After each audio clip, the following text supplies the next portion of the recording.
Ba-ba-da-ba-ba-ba-ba. It's Monday. It is 10:30 and we are back. It's good to see everyone. And my favorite phrase of a Monday morning is, Karen, good morning. How are you? Good morning, Nick. It's lovely to be here this morning on Start Your Day. And it's a nice sunny morning this morning, so that's even better. Certainly is beautiful out there, isn't it? And it's beautiful in here because It we've is. got chat, we've got notifications on what's coming up. Special guest. A very special guest that I Very am special really, guest. really excited about. So, Absolutely. And we're gonna give the proper fanfare and drum roll that we oh, give we to will. any of our notable guests. But of course, firstly, I want to know, Karen, what have you been up to since we last met? Well, what have I been up to? Rearranging my office, still sorting out the house since the move. And yeah, I've just been pottering around and doing bits and pieces, doing my circles online, and just cooked a nice Sunday lunch yesterday, the usual stuff really. So it's been good. Absolutely What about you? good.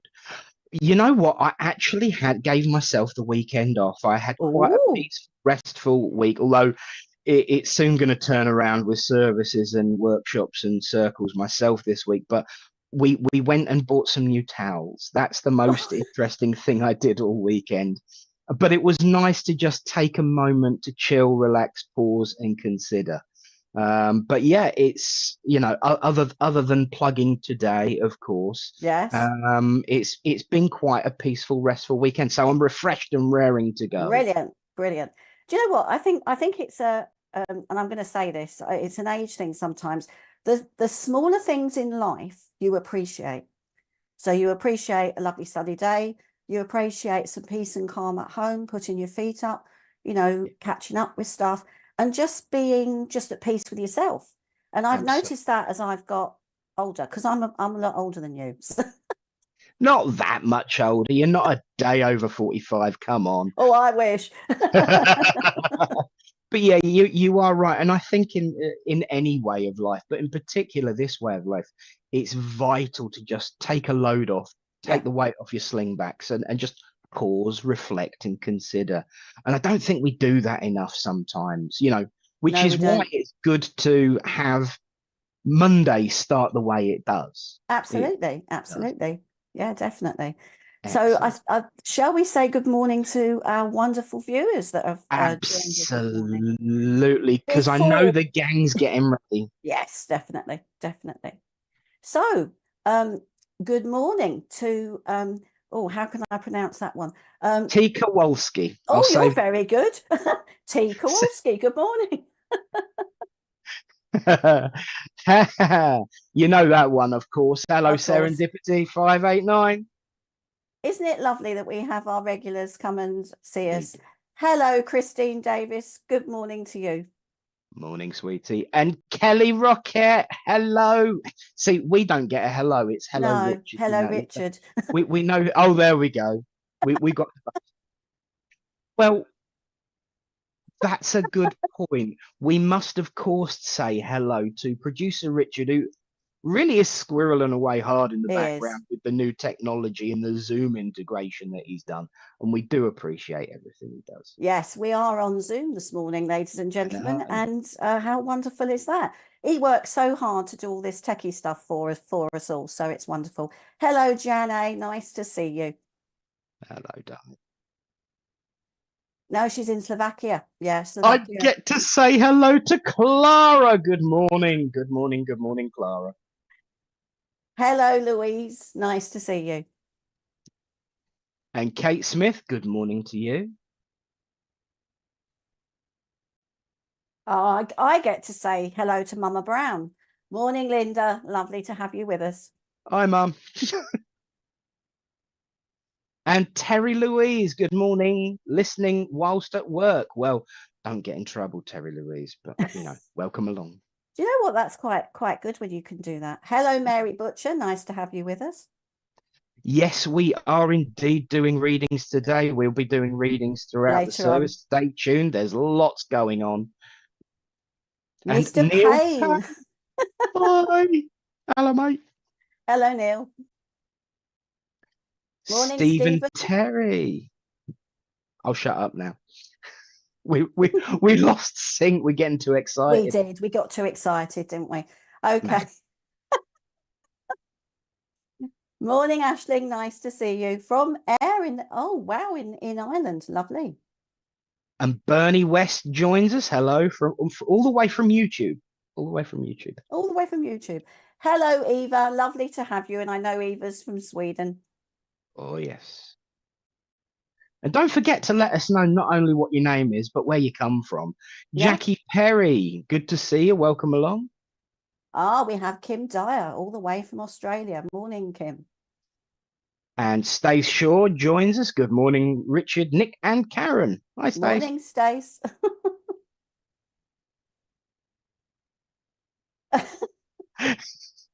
That's a good one. Morning, Shulana Skinner. Nice to see you. Morning. And Rona, hello from Alberta, Canada. Wow. Well, it's truly an international feel as per usual.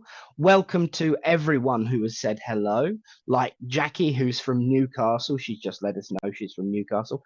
Hello to everyone who is tuning in and watching us. Hello to all of the regulars, and hello if you're here for the first time.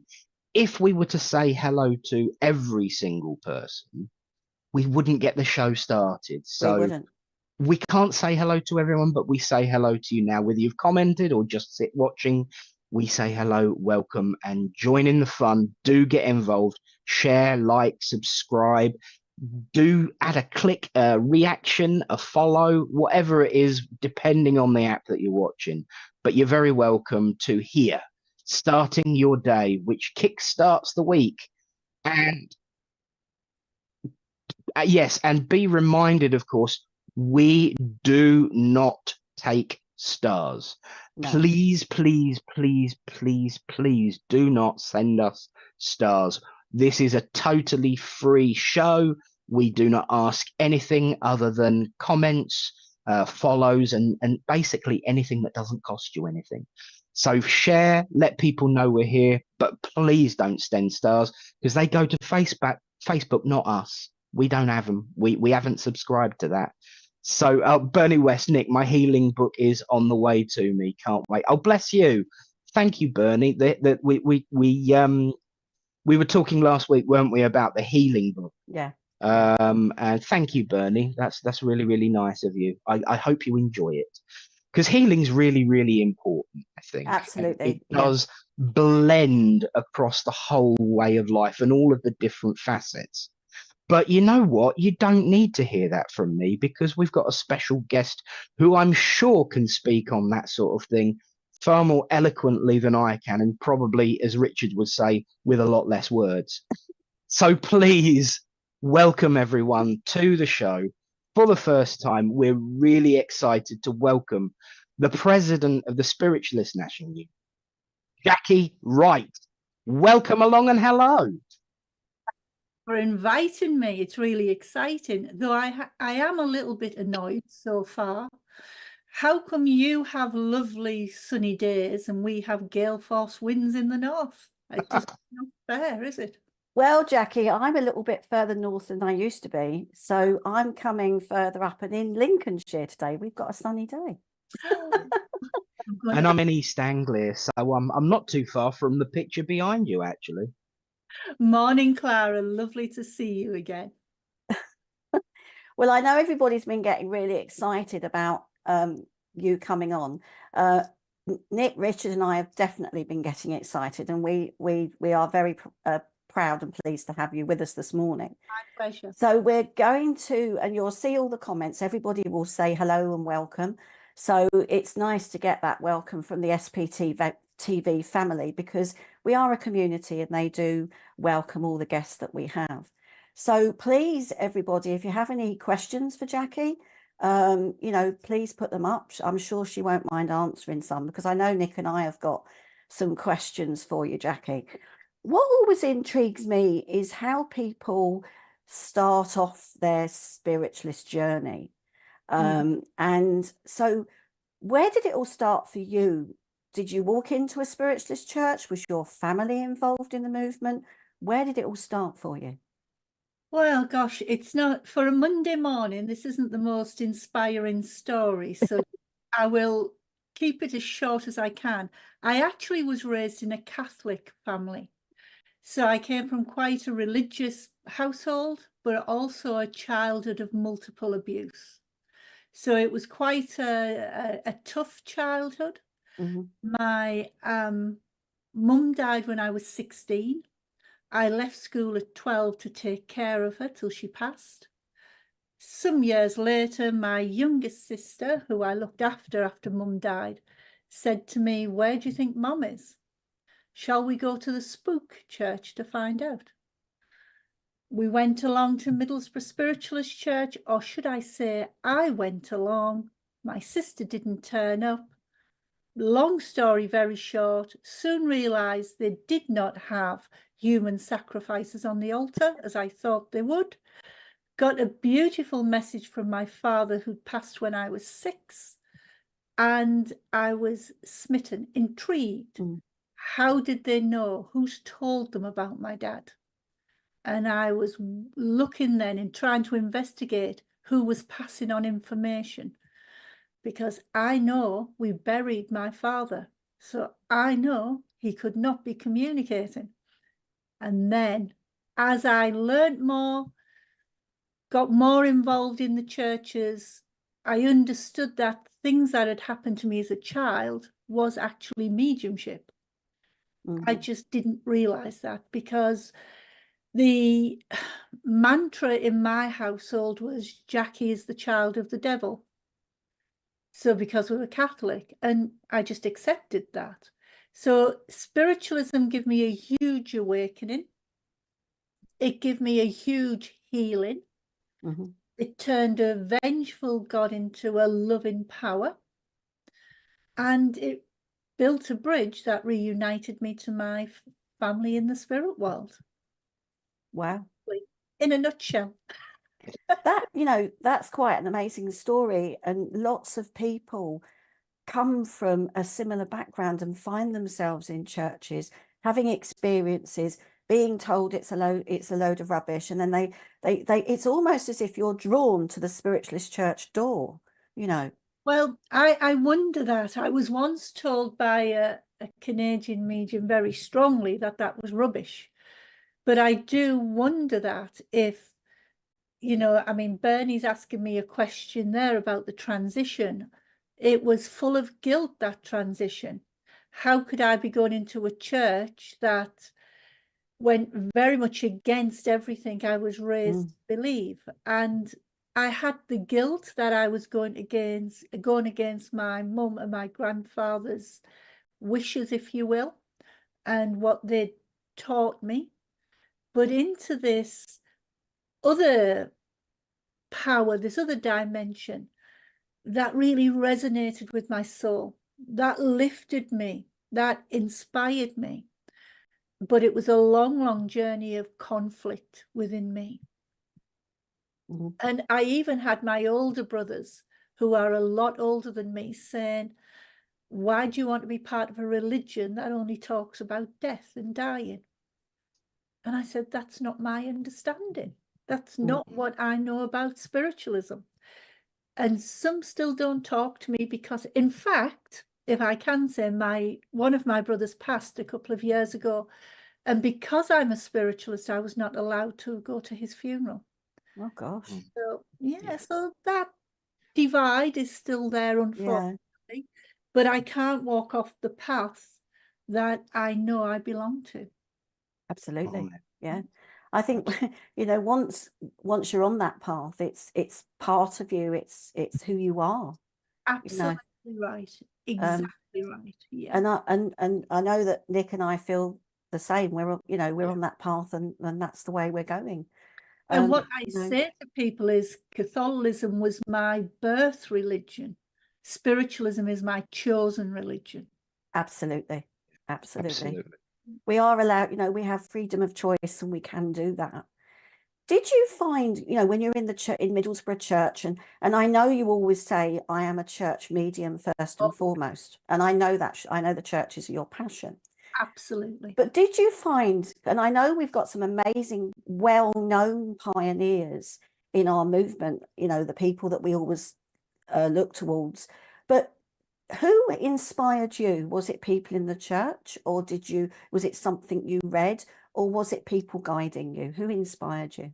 Oh, so many, really. In the beginning, Minister Tony Penketh from Middlesbrough Church, because I took care of my mum, I didn't have schooling. So academically, I'm not all that. But he encouraged me to do the coursework for the Spiritualist National Union, the correspondence courses, to which I have done every single one.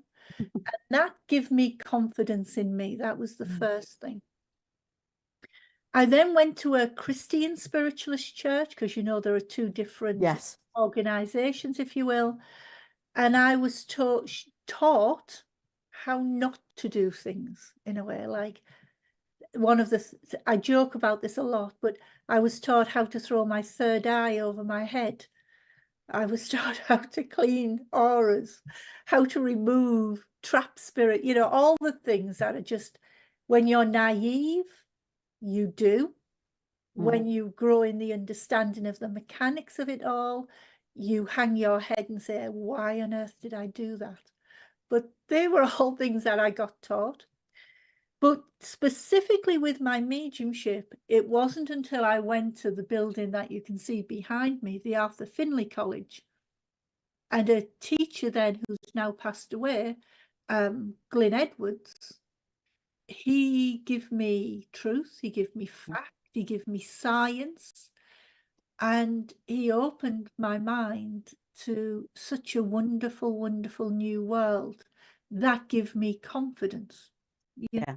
Now, don't think that I'm saying my journey was a trouble-free one. It really wasn't, because whatever religion you belong to, people are people.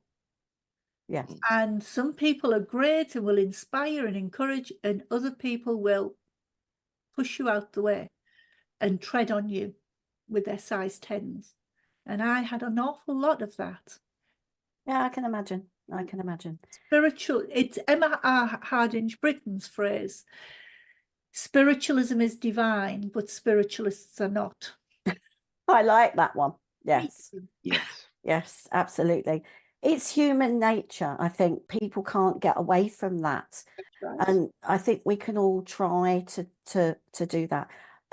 If there's any other questions out there, please put them forward. Jackie's quite happy to answer questions. Nick, have you got anything that you want I to ask? certainly have, yes. And this is the wonderful thing about the community. They will very much take over from us, and we won't get a word in edgeways. Even me, which is something hard to believe. But yeah, I love the fact that you're honest about your journey. The irony is, and I'm sure you would agree and have seen in your development, because I also consider myself a church medium first and foremost. Always. Especially, you know, in my progression. I know we've diversified up in where I come from. My progression has kind of been similar, but in reverse to yourself, as I've moved into the Christian spiritualist movement myself, not affiliating to any of the other organizations, but focusing on independence. One of the things that I've found in that particular role and in that particular direction is the diversity within this way of life, the interest in this way of life, and how some people's situations are the same to begin with, but go a completely different direction. I did spend some time in the East London district of the SNU, and this is the ironic thing. People would be going to Catholic church on a Sunday morning and then going to the spiritualist churches as Catholics in the evening to the divine services there. How did that kind of balance off with you based on your experiences? Were you cautious? Were you careful? Were you embracing? How did you find that, you know, sudden shift, so to speak? Traumatic. Yeah. Because like I said earlier, I was fighting then with this guilt of honouring my mum and my grandfather's wishes for me to be a good Catholic girl, if you will, to wanting so much to explore this new religion that was making me feel uplifted, that was giving me a reason for life, not for death, but a reason for life. And if I can say to you, before spiritualism, I was not a happy bunny, and I was somebody you avoided rather than spoke to, because I was full of anger with the childhood I'd had. You know, anger needs an outlet, and I took it out on whoever was walking towards me in a street. But spiritualism transformed all that. Spiritualism said, you know, you are this divine being, you are this aspect of God, you are important. Yeah. And when it comes to those who only ever want to focus on developing a discipline like mediumship or healing, they miss the point. Because the point of all of that discipline is to encourage the medium or the vessel to take a journey into themselves and discover who they are at a soul level. Who cares about TV or being the most famous medium? We have so many careerists these days when it comes to mediumship. The biggest gift spiritualism and the spirit world can give you is know you. Know who you are as your unique self, and that you are a child of God that is loved. Whereas I was always told as a child, you are a spawn of the devil. So, you know, it was enlightening. It was wonderful, but it was a conflict, no doubt, because every child wants to honour their parents' wishes. And I wasn't doing that. Absolutely. But, you know, you've turned things around. You've walked your path, and you are the president of the Spiritualist National Union. I am. You know, are you enjoying yourself? That's the most important thing. I know that with the role, there is a great deal of responsibility. There's always, no matter what involvement you have in any kind of organization, there's inevitably going to be rules and procedures and red tape. But the most important question is, are you enjoying what you are doing? I think enjoyment is the wrong word. I am extremely privileged to be doing what I'm doing. I question every day, how am I doing what I'm doing?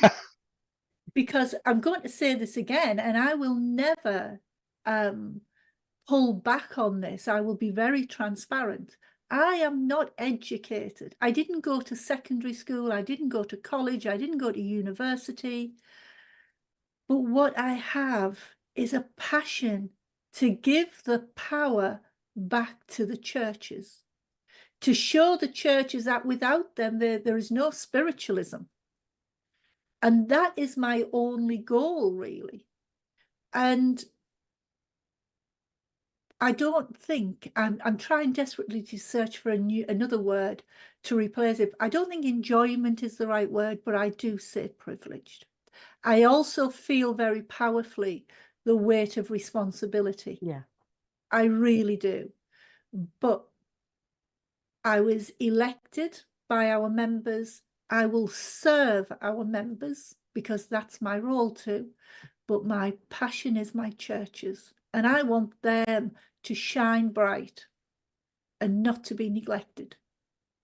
Amen to that. And absolutely. I absolutely love your answer, and second, you know, your desire for the churches. Now, I've seen a comment. It's not the first time I've seen it though, because when I shared the post yesterday, the question was asked. And I'm very much aware that there is awareness programs going on with the SNU right now. In actual fact, what really thrilled me, and once again, it's about bringing spiritualists together, working in any way we possibly can. What thrilled me was that one of the groups that are associated with Littleport and my organisation went to an awareness demonstration for shamanic drum healing. They led it in an SNU spiritualist church, which I thought was just a wonderful symbol of unity, coming together in spite of our differences. I mean, let's face it, back in the 80s, I think it was, Gordon Higginson and other, I can't remember who it was because there were so many, tried to resolve the differences between spiritualism, modern and Christian spiritualism. They couldn't find that path forward, but it was still very amicable. But as a Christian spiritualist, and as being so close to several SNU churches, seeing that ability to communicate has been really something quite heartfelt and wonderful for me as an individual in the spiritualist movement. But you've also got these Healing Awareness Week that's coming up. What is the idea? Is that just one part of it, the unity and the coming together and trying different things? But what's the ultimate goal behind the awareness program, and in particular, because we all love a bit of healing, the Healing Awareness Week? So look, let's be honest. In what we do, in the circles we operate in, mediumship, communication mediumship is king. Everybody wants to be the communication medium. What they have failed to realize is that the healing mediumship is the jewel in the crown of spiritualism. It is the superior.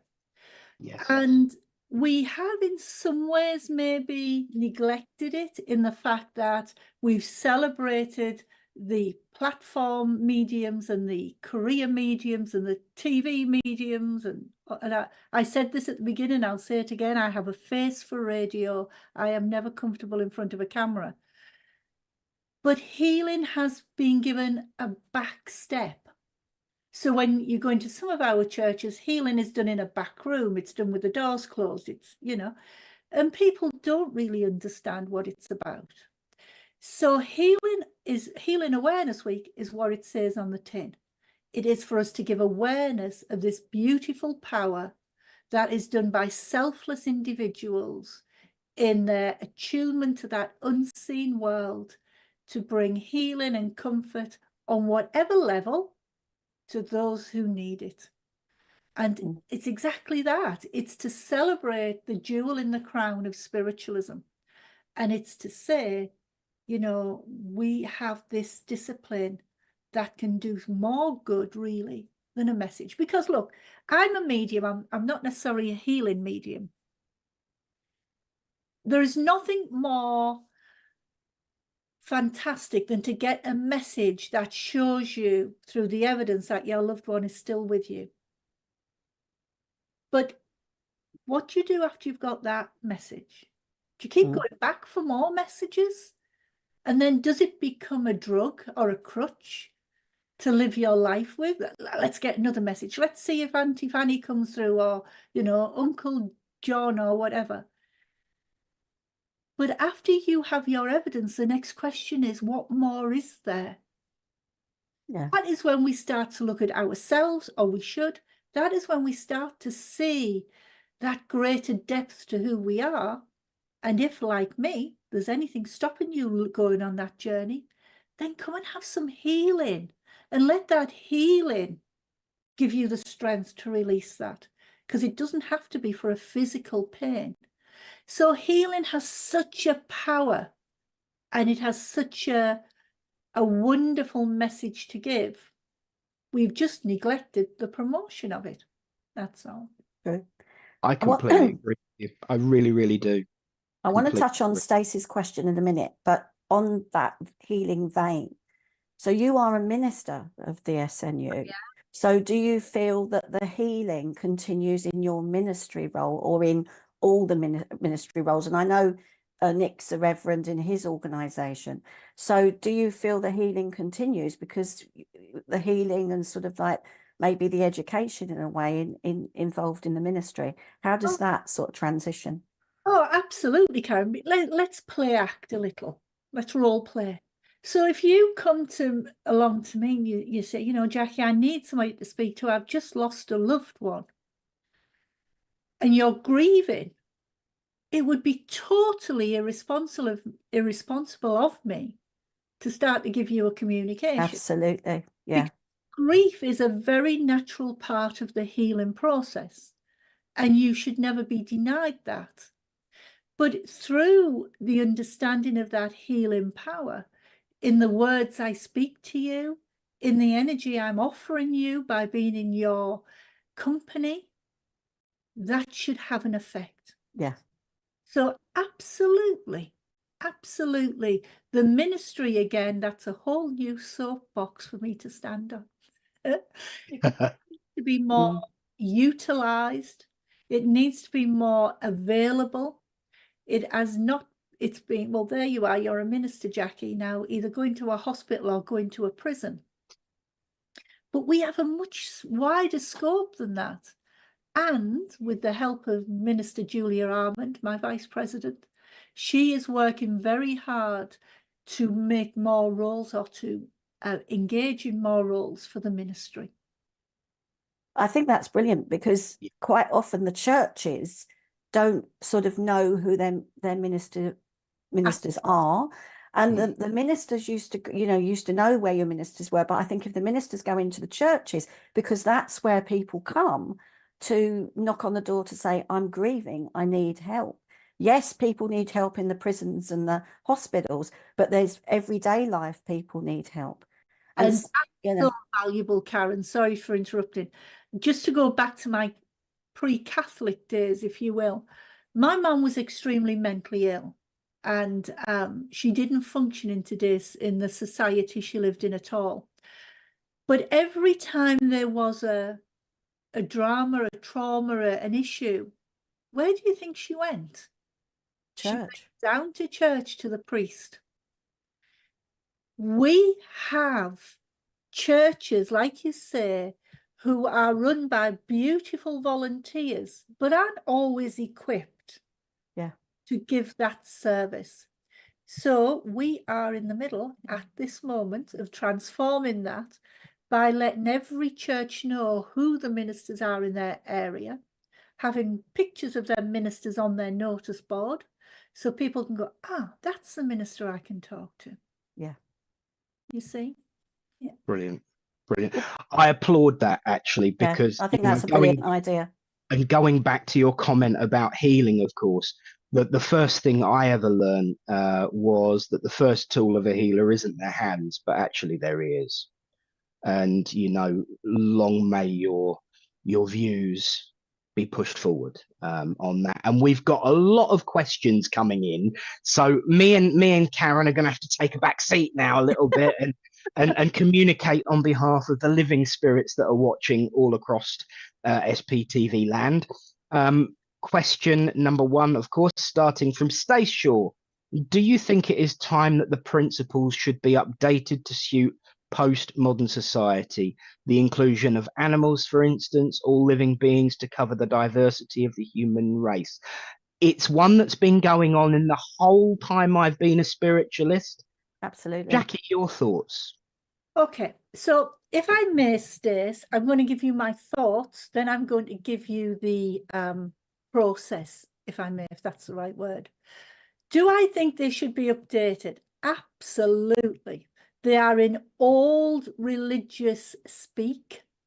We have a principle that says compensation and retribution for all good and evil deeds. I don't see how that fits in our understanding of what happens within the spirit world when we leave our body. I don't think it's fit for purpose. You're exactly right about the inclusion of animals. So Jackie, as Jackie, yes, I absolutely do think they should be updated. Now let me tell you the problems as to why they haven't been. first of all, they form the base, if you will, of our memorandum. They were offered to the Charity Commission and to the government, if you will, to say this is what spiritualism believes in, a bit like Catholicism give their principles, their commandments. So we can't just change them. What I'm working on doing at the moment is asking our members to either let us have a more modern set alongside them, or shall we say something like I don't know what the word would be, like a statement that explains the meaning behind them. Because at the end of the day, these were brought to us in the 1800s. Mm. Everybody was part of a Catholic church or a Protestant church then, because spiritualism was just starting out. And it wasn't until 1902, I believe it was, that it became mandatory, or our principles. So a lot of time has passed since them days. A lot of understanding, a lot of knowledge has been, given to us. So leave it with me. I'm working on it. I'm chipping away, because for a progressive religion, which spiritualism claims to be, we haven't progressed very much at all. Just to give you the heads up, and it might be an overkill of information, so forgive me.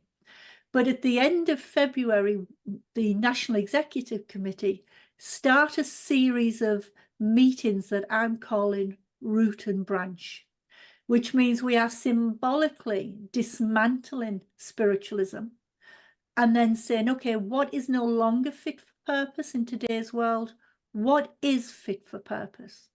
And then rebuilding. If we don't change, we die. And let me promise you this, Stace, I will never, ever, ever allow, under my watch, spiritualism to die. It has too much to offer in a world that is broken. I hope that answered it. Sorry. It really, really Wow. does. And it certainly does for me. If I may ask, as a bit of a follow-up to that, out of curiosity, because I totally understand that now that it's part of the Articles of Association, the memorandum that's tied in with the Charities Commission, it would be a lot of hoops to jump through regarding the 7 principles. But if we look at the fact that they are a summary of the 10 spiritual commandments that were built up over a process of time, can we use those somehow and because they are even more archaic in language than the 7 principles are. Something that I've done is rewritten them in modern speak. Is that not something that the SNU might consider as part of their root and branch? Yeah, we're working on that. These are all things that we are considering. I mean, if I can just quickly go back to the principles. So when I became a union spiritualist, or a national spiritualist, as opposed to the Christian spiritualism, I agreed at the point of signing that form of membership to abide by the principles. If them principles suddenly change, we have to be careful that that does not negate the membership I began with. Yeah. So there's a lot of background work and exploration to be done. But believe me, this will be at the top of the agenda, and I am, you see, one thing I was not born with, Nick, is patience. I want everything done yesterday. Yeah. And my son says to me, you can't do it in one night. I say, why not? Why not? But I'm also very conscious the clock is ticking. I could be replaced come September as president, because that's how democracy works. So I'm trying to do as much as I can, as quick as I can, without that being a knee-jerk reaction. Yeah. I want there to be a solid foundation for a modern spiritualism that's fit for the world we live in.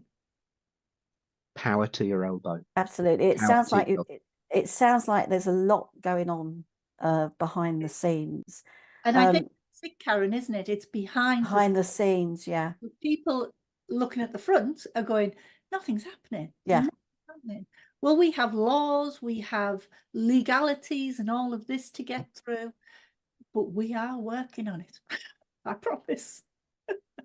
And also you know, there's a lot of stuff that you have to read through, and I've seen the bylaws, so I know, I know what it's like. So yeah, but it's, you know, it's a tough job. Well, we interviewed last week for a new head of governance, and one of the applicants said, I got to page 10 of your bylaws and give up. Yeah. And that is somebody who potentially wanted to be our head of governance. So can you imagine if it is difficult for somebody with that kind of qualification?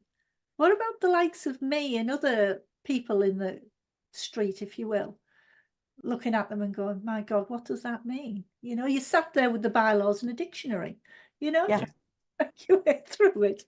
Yeah, absolutely. I mean, I think I was asked to read something in them, and I read it, and that was it.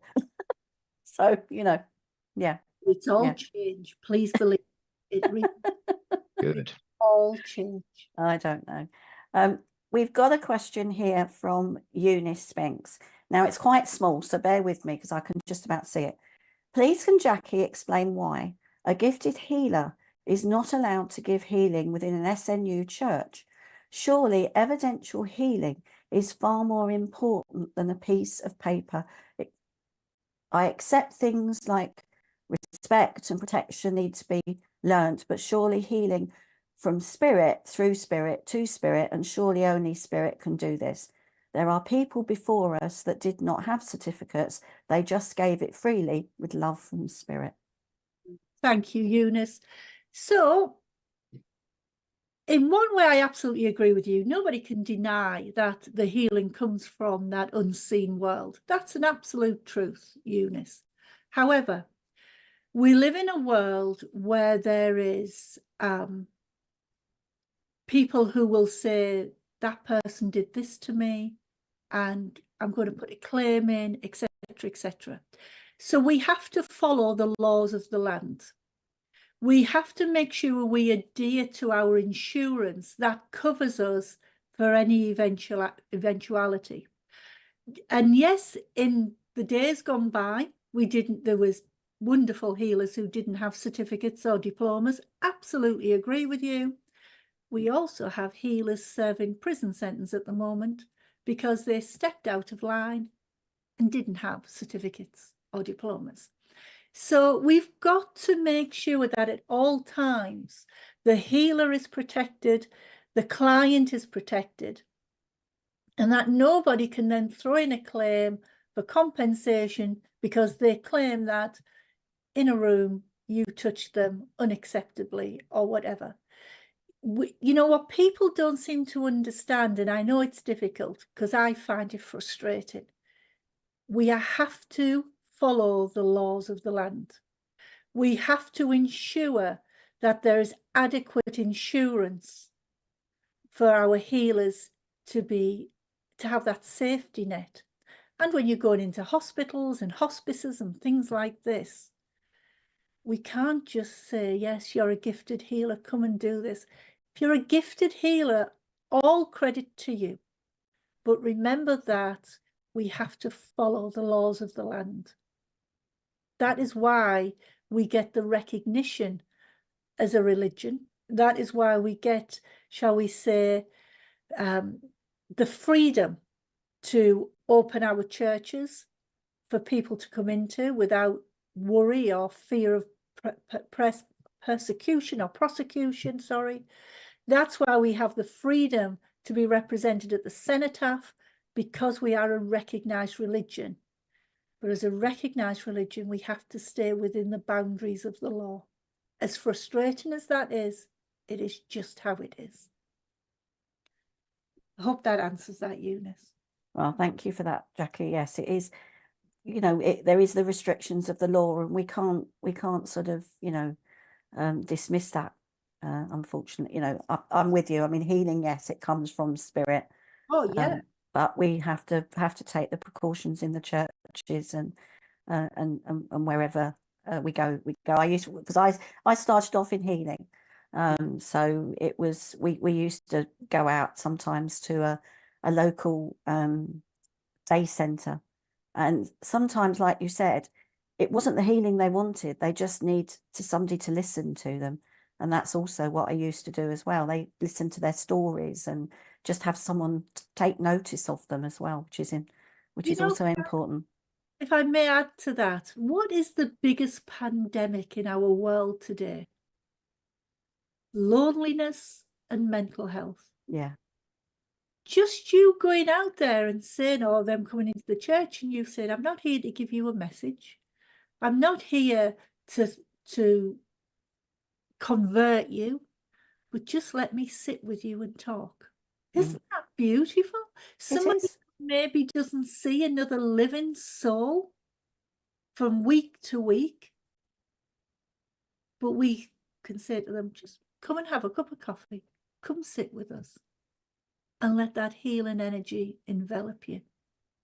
What a difference we can make to this world. What a difference. We at Littleport follow obviously a different framework to within the SNU. But we still follow legal restrictions. We still follow rules. We follow a process of, we actually have the healing as part of the service. It's incorporated into our services on a Thursday night. And so all of our healing is led by supervision. So it's kind of like a development circle. We, of course, have public liability insurance in order to make sure that everyone's safety is protected regards to accidents, injuries, that kind of thing. So we do actually follow that. But what we also do is allow those that have got, and this is where the difficulty arises. And I think, you know, sometimes people don't understand the difficulties within the bounds of principles and rules that are set, certainly in memoria and in history. But certainly within Littleport, we provide healing as part of the service. So it is supervised, it is observed by an appointed person. And if I may say, some churches are starting to do that. Yeah. But also we have a church in Vancouver in Canada, and it's run by Reverend Brian Robinson and Reverend Simon James. They do exactly the same. They have the healing at the very start of their service, and they incorporate it within that service. Things are starting to change, but look, change doesn't happen quickly. Be patient. Yeah. I'm absolutely, you know, trusting you on that, because everything you've said so far, and I've got to say this, I'm speaking now as Nick, not presenter, not host, not minister. I'm excited by what you're saying, because it does show that there is a possibility of new ways of working. So I'm going to ask you a question that's been sent in the chat here. What are Jackie's thoughts of churches or other organizations offering their own certificates within 6 months of becoming healers, or, and I do quote, psychic counselors? I don't really have any thoughts. That's up to them. However, what I will say is that the Spiritualist National Union's education program is very strict.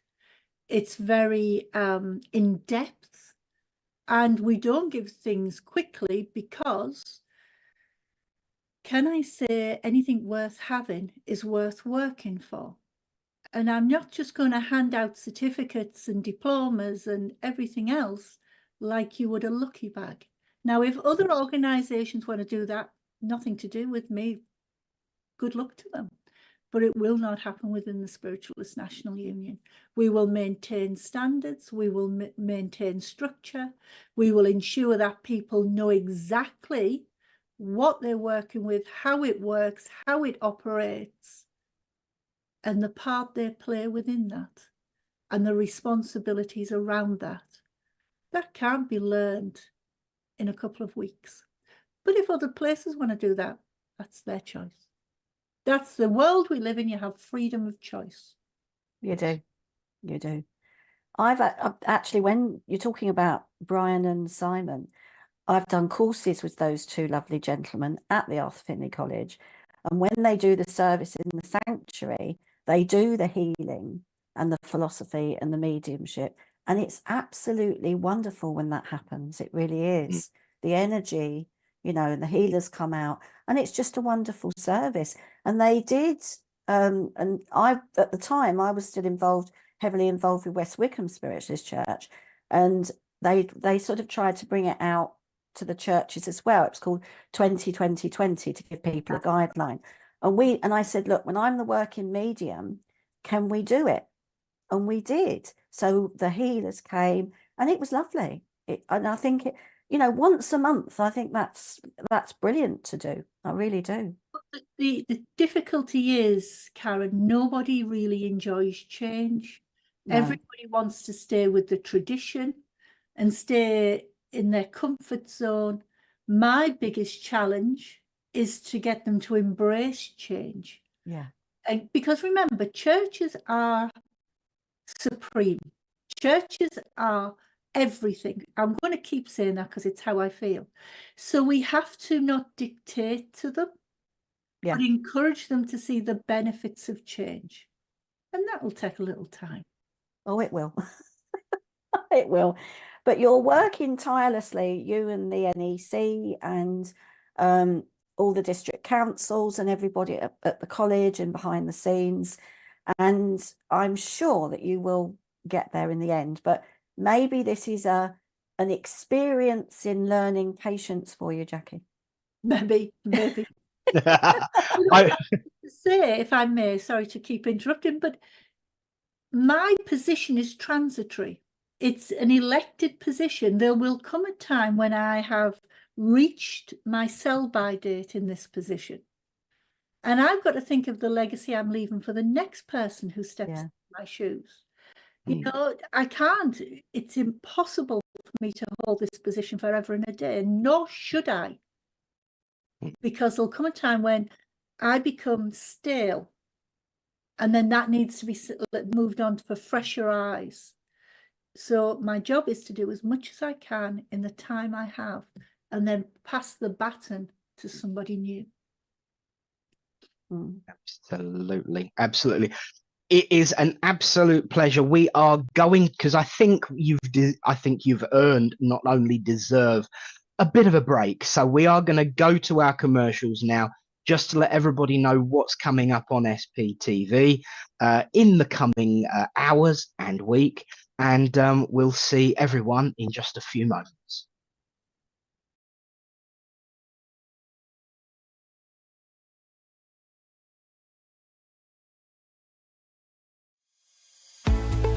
Introducing the SPTV app, your digital spiritual guide for an enlightening journey like no other.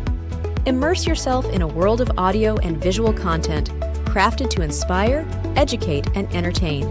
Seek guidance with our card of the day, choosing up to 6 cards for personal insights. Enhance your daily life with our wellness section, featuring nutritious recipes, affirmations, and balanced living tips. Explore our spiritualism section for a deep understanding of the religion, its principles, and spiritual answers. Unravel the secrets of the clairs and broaden your spiritual horizon. Easily find local readers, therapists, centers, or churches with our comprehensive directory. Stay connected with live broadcasts, check our schedule, and get to know our insightful presenters.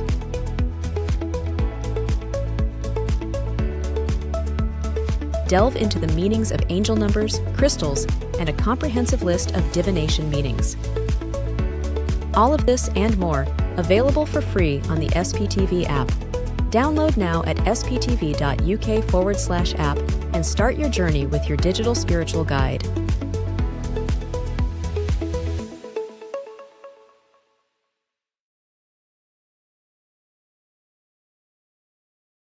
Tonight from 8 p.m, Claire Pasterfield hosts her show Heavenly Sprinkles for an evening of mediumship readings. Tomorrow from 6 p.m, SPTV Community Showcase offers our viewers the opportunity to have their own show, be it readings, their own thoughts and opinions, etc. Tomorrow night from 8 p.m, Deb Clark demonstrates her mediumship by offering free readings.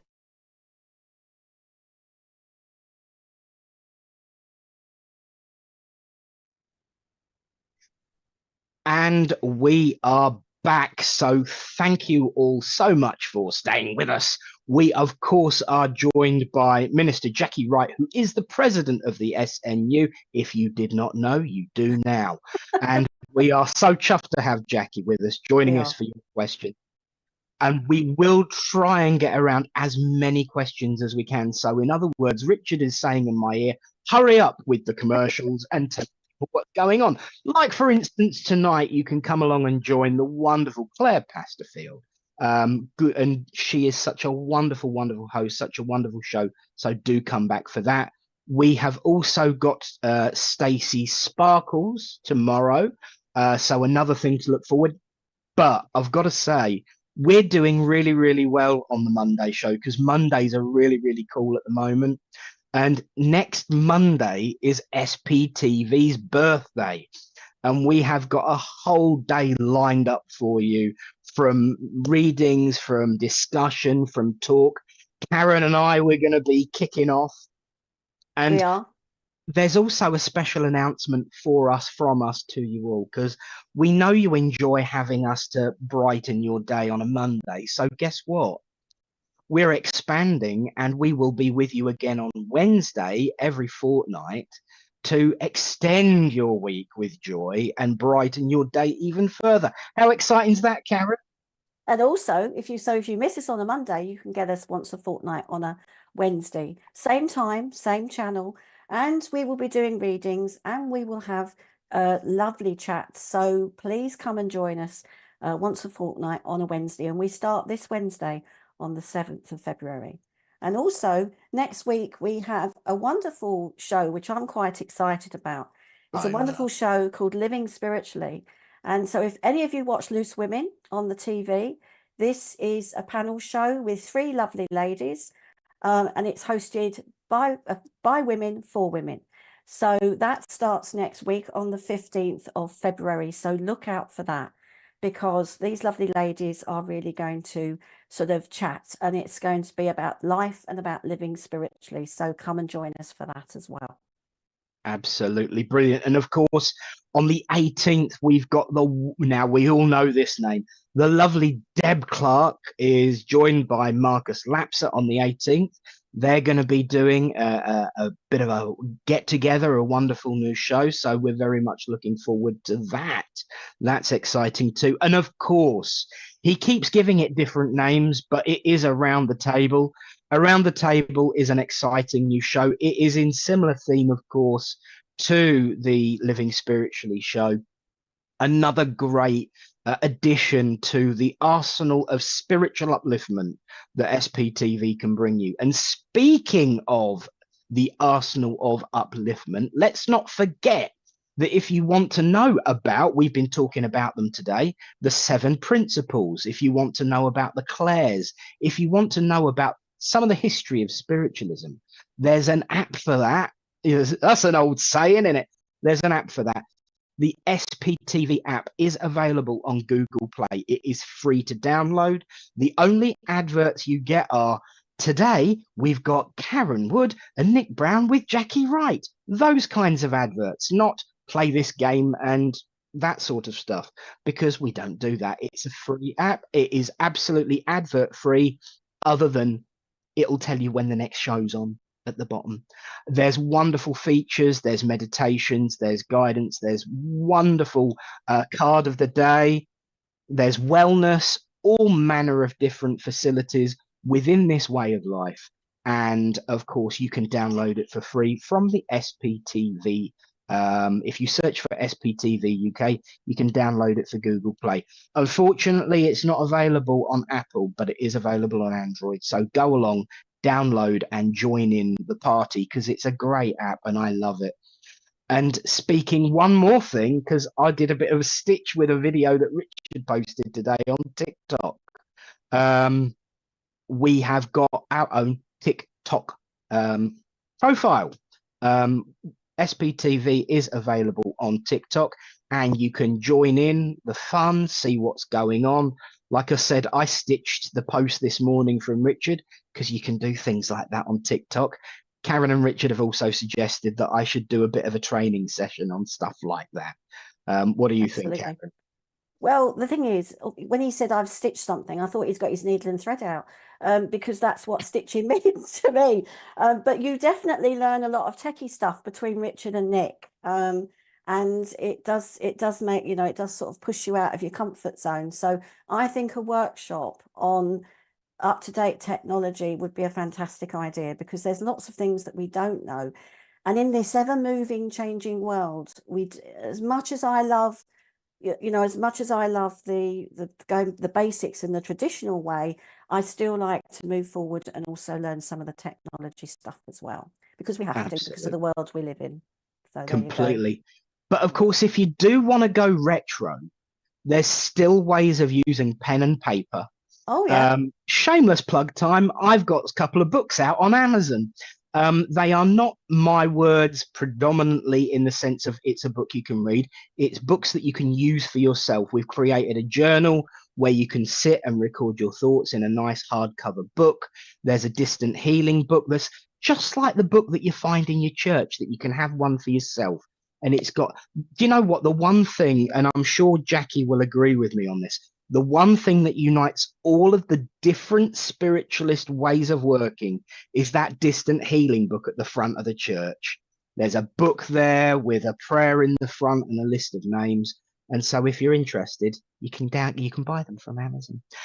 Because my focus at the moment, as Jackie said earlier on, is absolutely regarding the healing. And it is such a, you're absolutely right. Why do Yeah. Absolutely interesting question. We want to come to that one. But my thought would be, quick question, why do you think healing took a back seat for so long?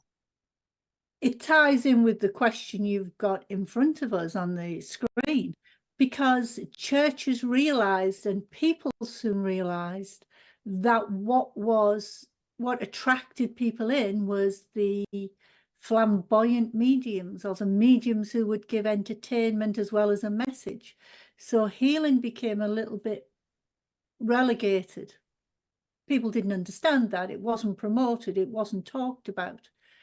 But the flamboyant, the amount of churches that I've gone into and they've said, next week we have a great medium who'll entertain you.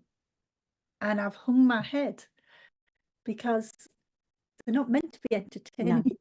So that's the reason why, we just allowed healing to become secondary. We are to blame, because we didn't keep giving it the space, the promotion, the understanding that it needed.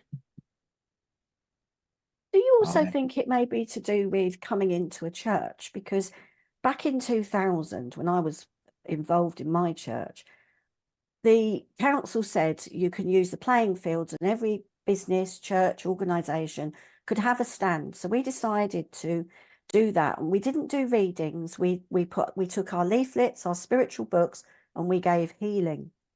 We had about 45 people come into the tent that day. So when we all went back to church, they all said, oh, now they know where the church is. Maybe they'll come on a Thursday evening for healing. They didn't.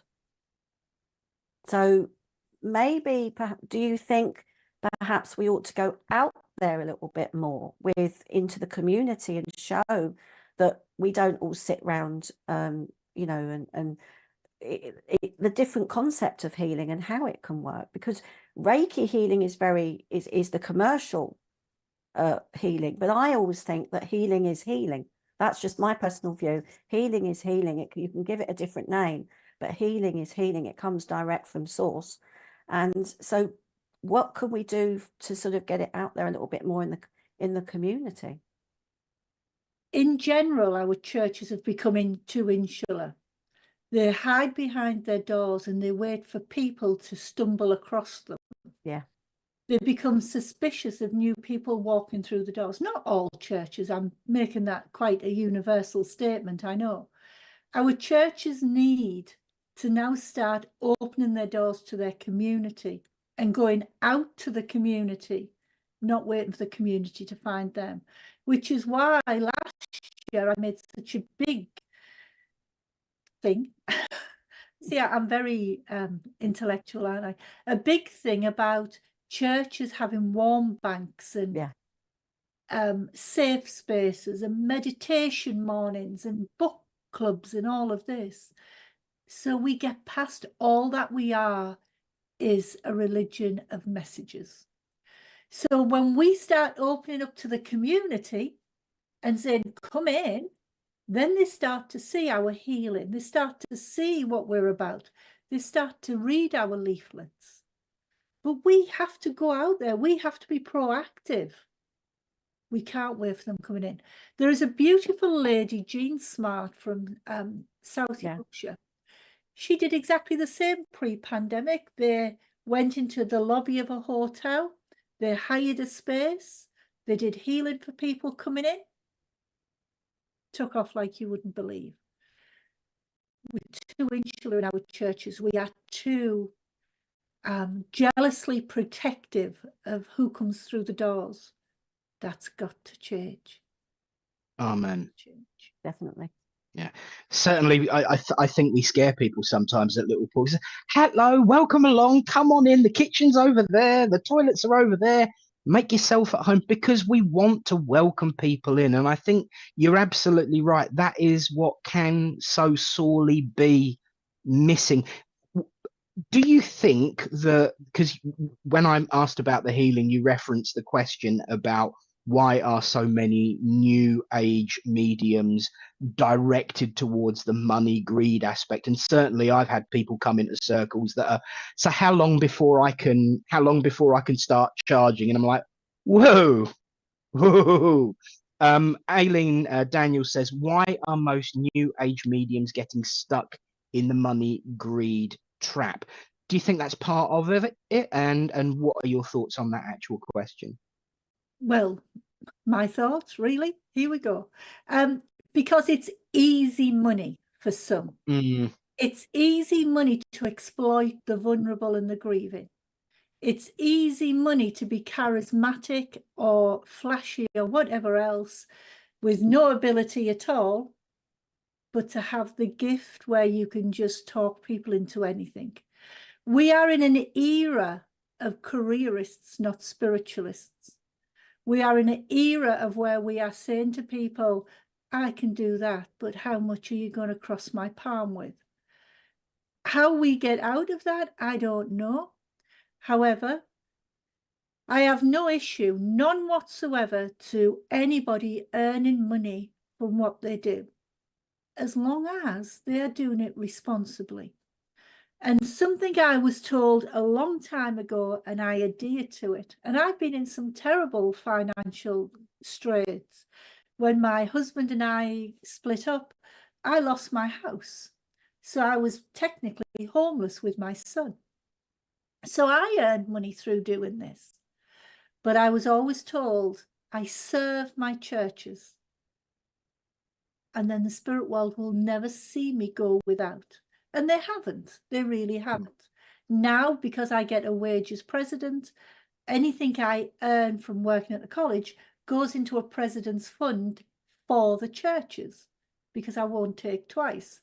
So until we get, as the consumer, a little bit stronger and say, I'm not going to pay that kind of money for that inferior reading, until we understand that if somebody gives us an inferior reading and they then demand a payment, we can go to consumer help for consumer help with that, and go through, in England, in the UK obviously, and go through the law. Unless we start to stand up to those charlatans, things won't change. As the old saying goes that my mentor first taught me, we need to vote with our feet. Oh, absolutely. Absolutely. Yeah.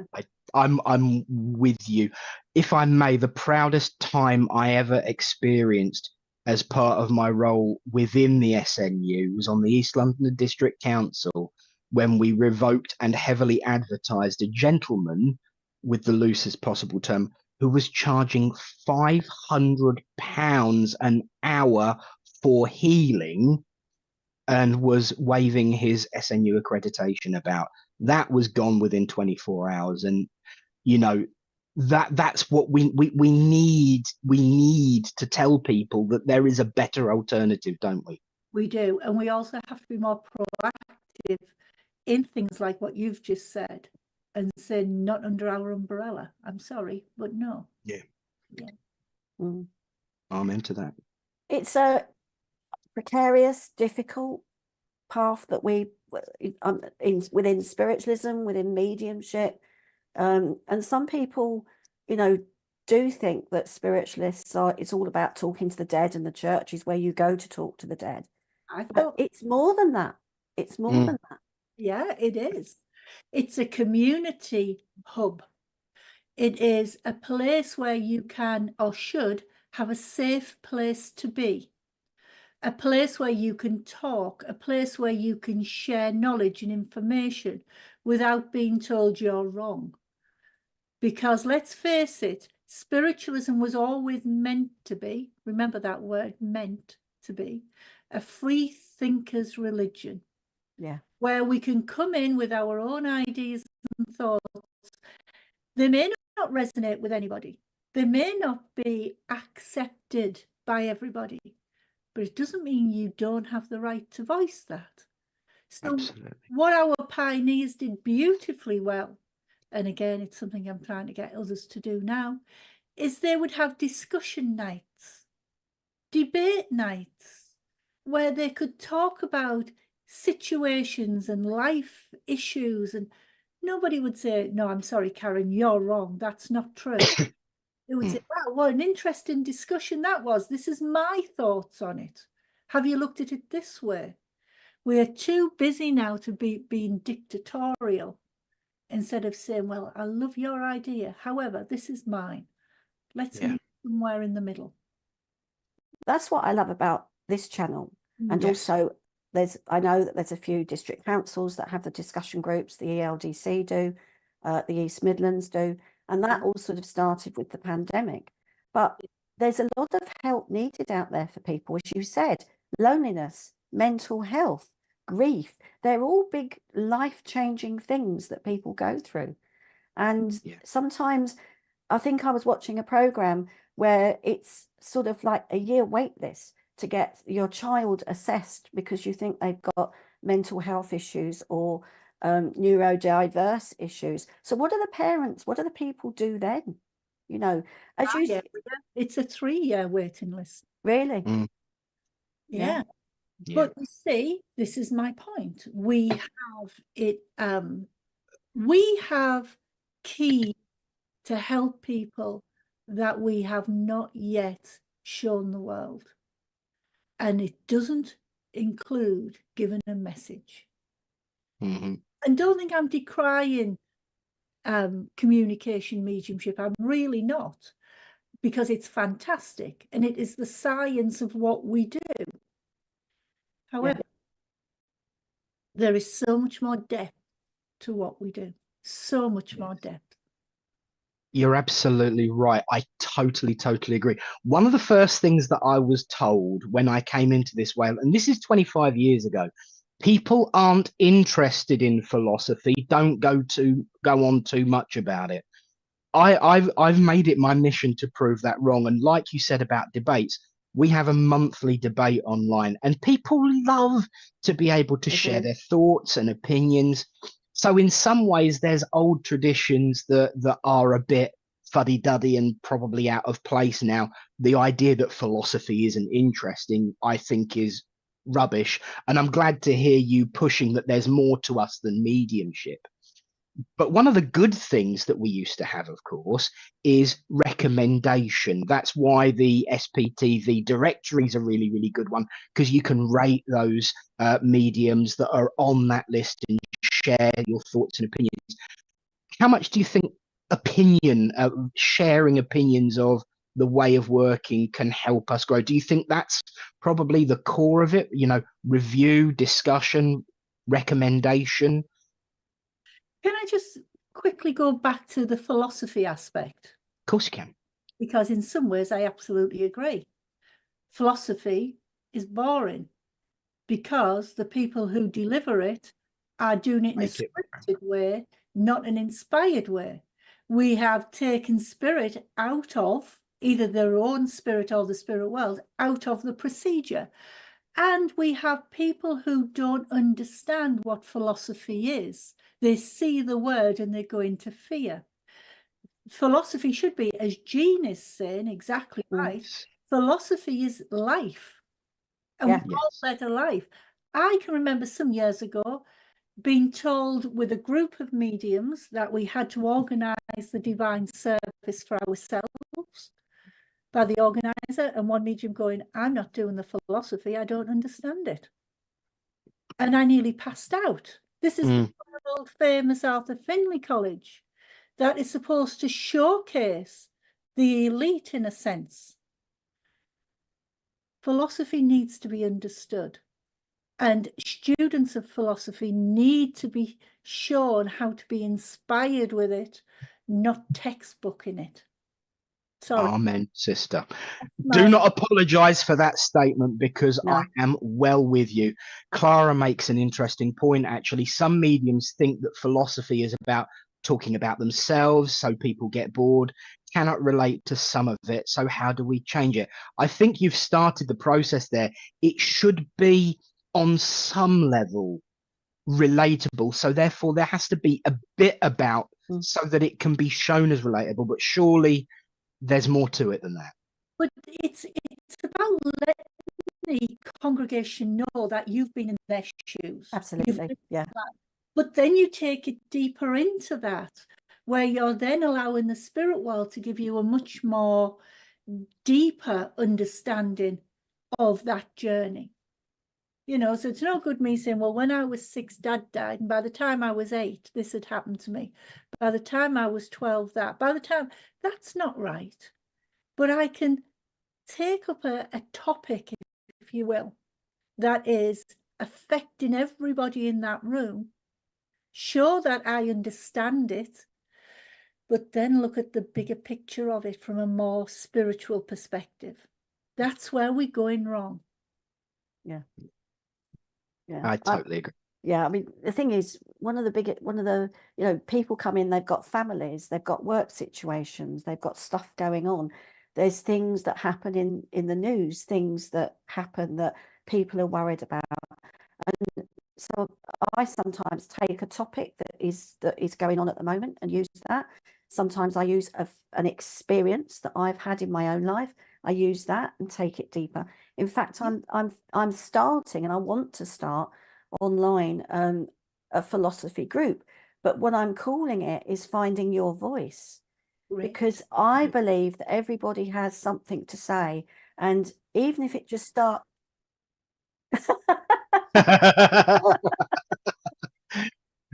Rich has just suggested that might be a good new show on SPTV. So certainly could be a direction we went in Wednesdays, perhaps. See, I can remember as well that there was a medium some years ago, and he spoke in his philosophy about Brexit when that was just all big news, but took it into the brotherhood of man. And he was told never to mention politics again. And it was like, you've missed it. You've completely missed what he was saying. Yeah. But again, you see, it's people's ignorance as well. Yes. In actual fact, tying in nicely with that, Jason Dean Rothwell, I agree with him on this so much. Too many focus just on going on a long rant about ego, when ego literally means an awareness of self, which I think is what we're trying to promote anyway, and personal responsibility, forgetting that there are 6 other, and to some of us, 7 other principles out there. What are your thoughts on that? Do you think we need to mix it up a bit? Yeah, well, look, first of all, the platform is a wonderful place if you're so inclined to promote yourself. Mm.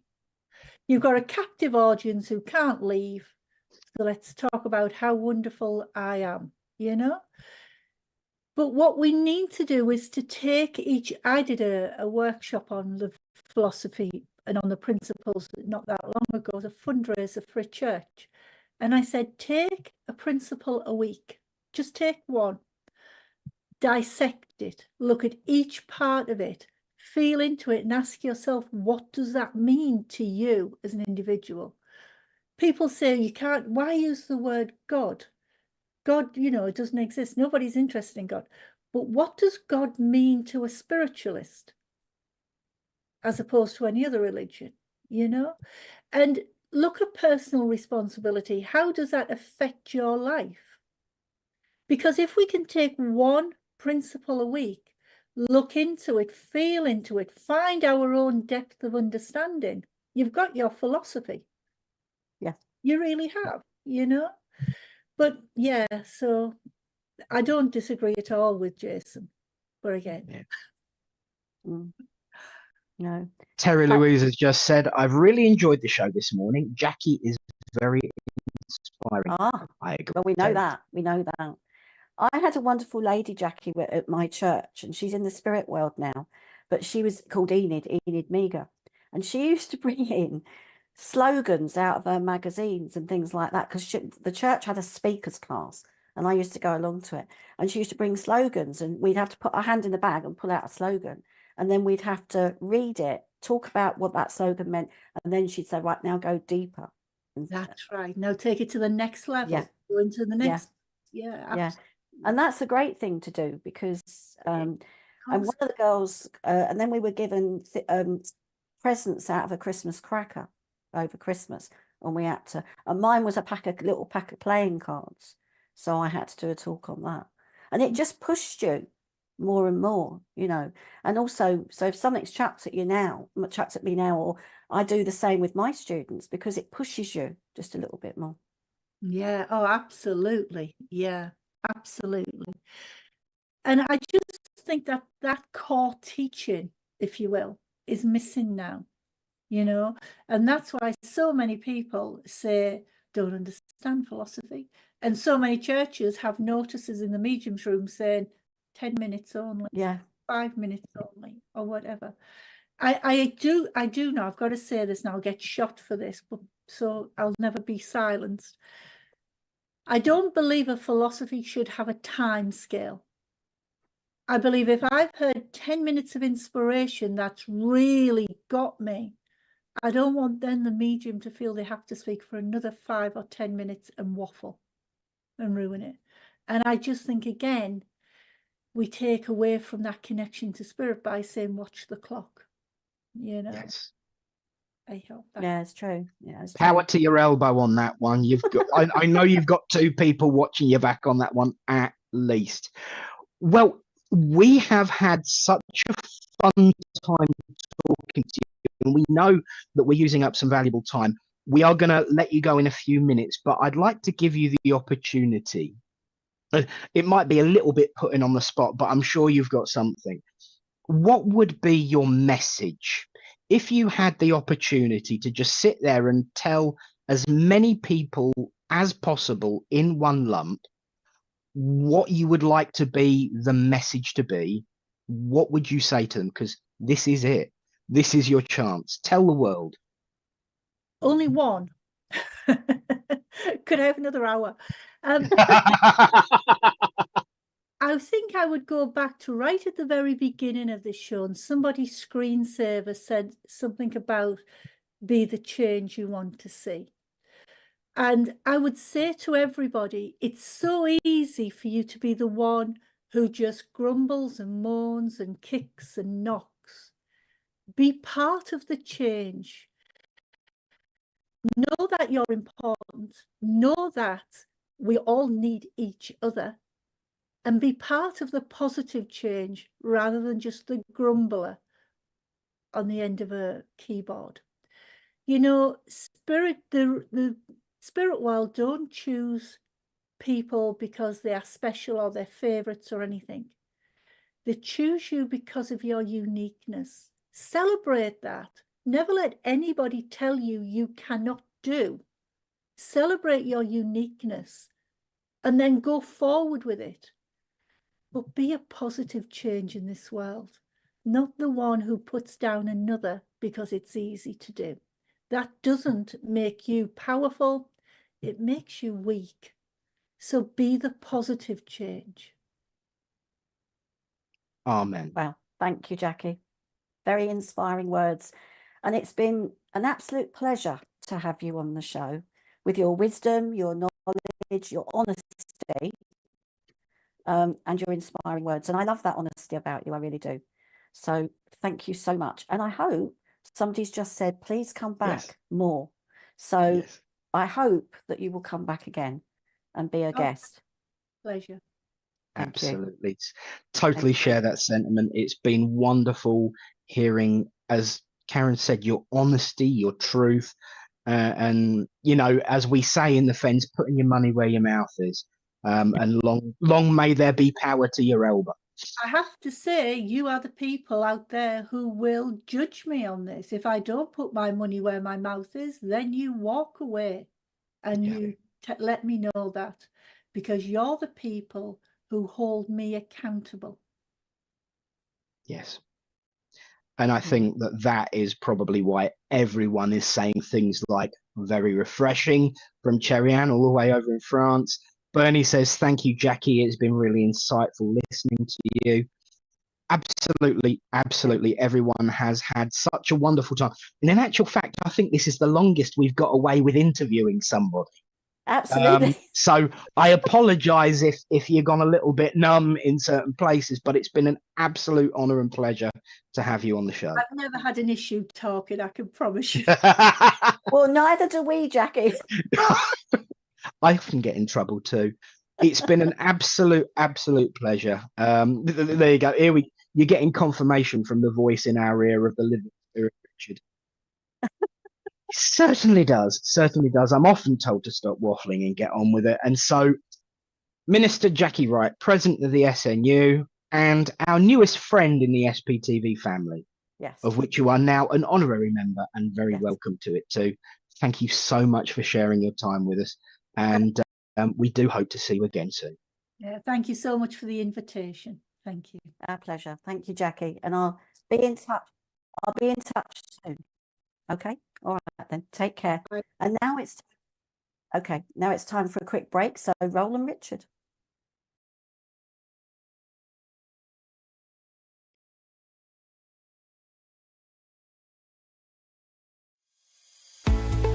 Introducing the SPTV app, your digital spiritual guide for an enlightening journey like no other. Immerse yourself in a world of audio and visual content crafted to inspire, educate, and entertain. Seek guidance with our card of the day, choosing up to 6 cards for personal insights. Enhance your daily life with our wellness section, featuring nutritious recipes, affirmations, and balanced living tips. Explore our spiritualism section for a deep understanding of the religion, its principles, and spiritual answers. Unravel the secrets of the clairs and broaden your spiritual horizon. Easily find local readers, therapists, centers, or churches with our comprehensive directory. Stay connected with live broadcasts, check our schedule, and get to know our insightful presenters.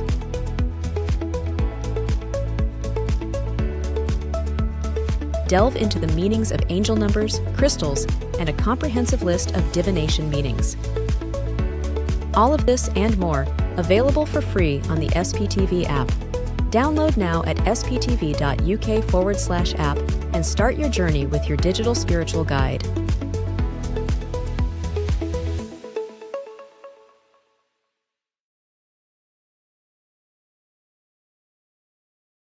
Tonight from 8 p.m, Claire Pasterfield hosts her show, Heavenly Sprinkles, for an evening of mediumship readings. Tomorrow from 6 p.m, SPTV Community Showcase offers our viewers the opportunity to have their own show, be it readings, their own thoughts and opinions, etc. Tomorrow night from 8 p.m, Deb Clark demonstrates her mediumship by offering free readings.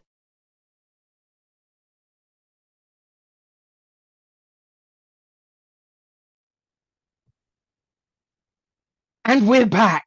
We hope you are. enjoyed that. I certainly did. Thank you, Karen, for having words and getting Jackie to My join pleasure. us. My pleasure. My pleasure. And so it's over to everyone at home now for their messages. We haven't Yes. forgotten. We just got No. talking,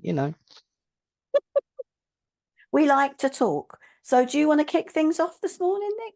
Why not? I will kick things off. And instantly, as soon as I said, oh, hello, I had someone come in with dodgy eyesight. That's always useful if you're trying to see if anyone can understand you.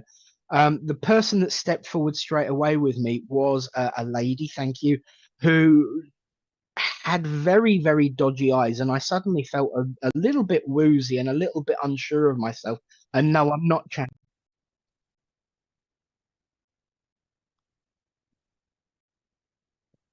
Ah, Oh, yes.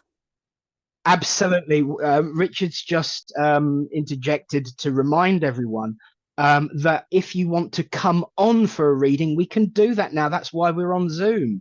New function, new facility. If you want to come and join us, Jackie kept the seat warm. Come and fill the seat. Come and see us. Come and join in.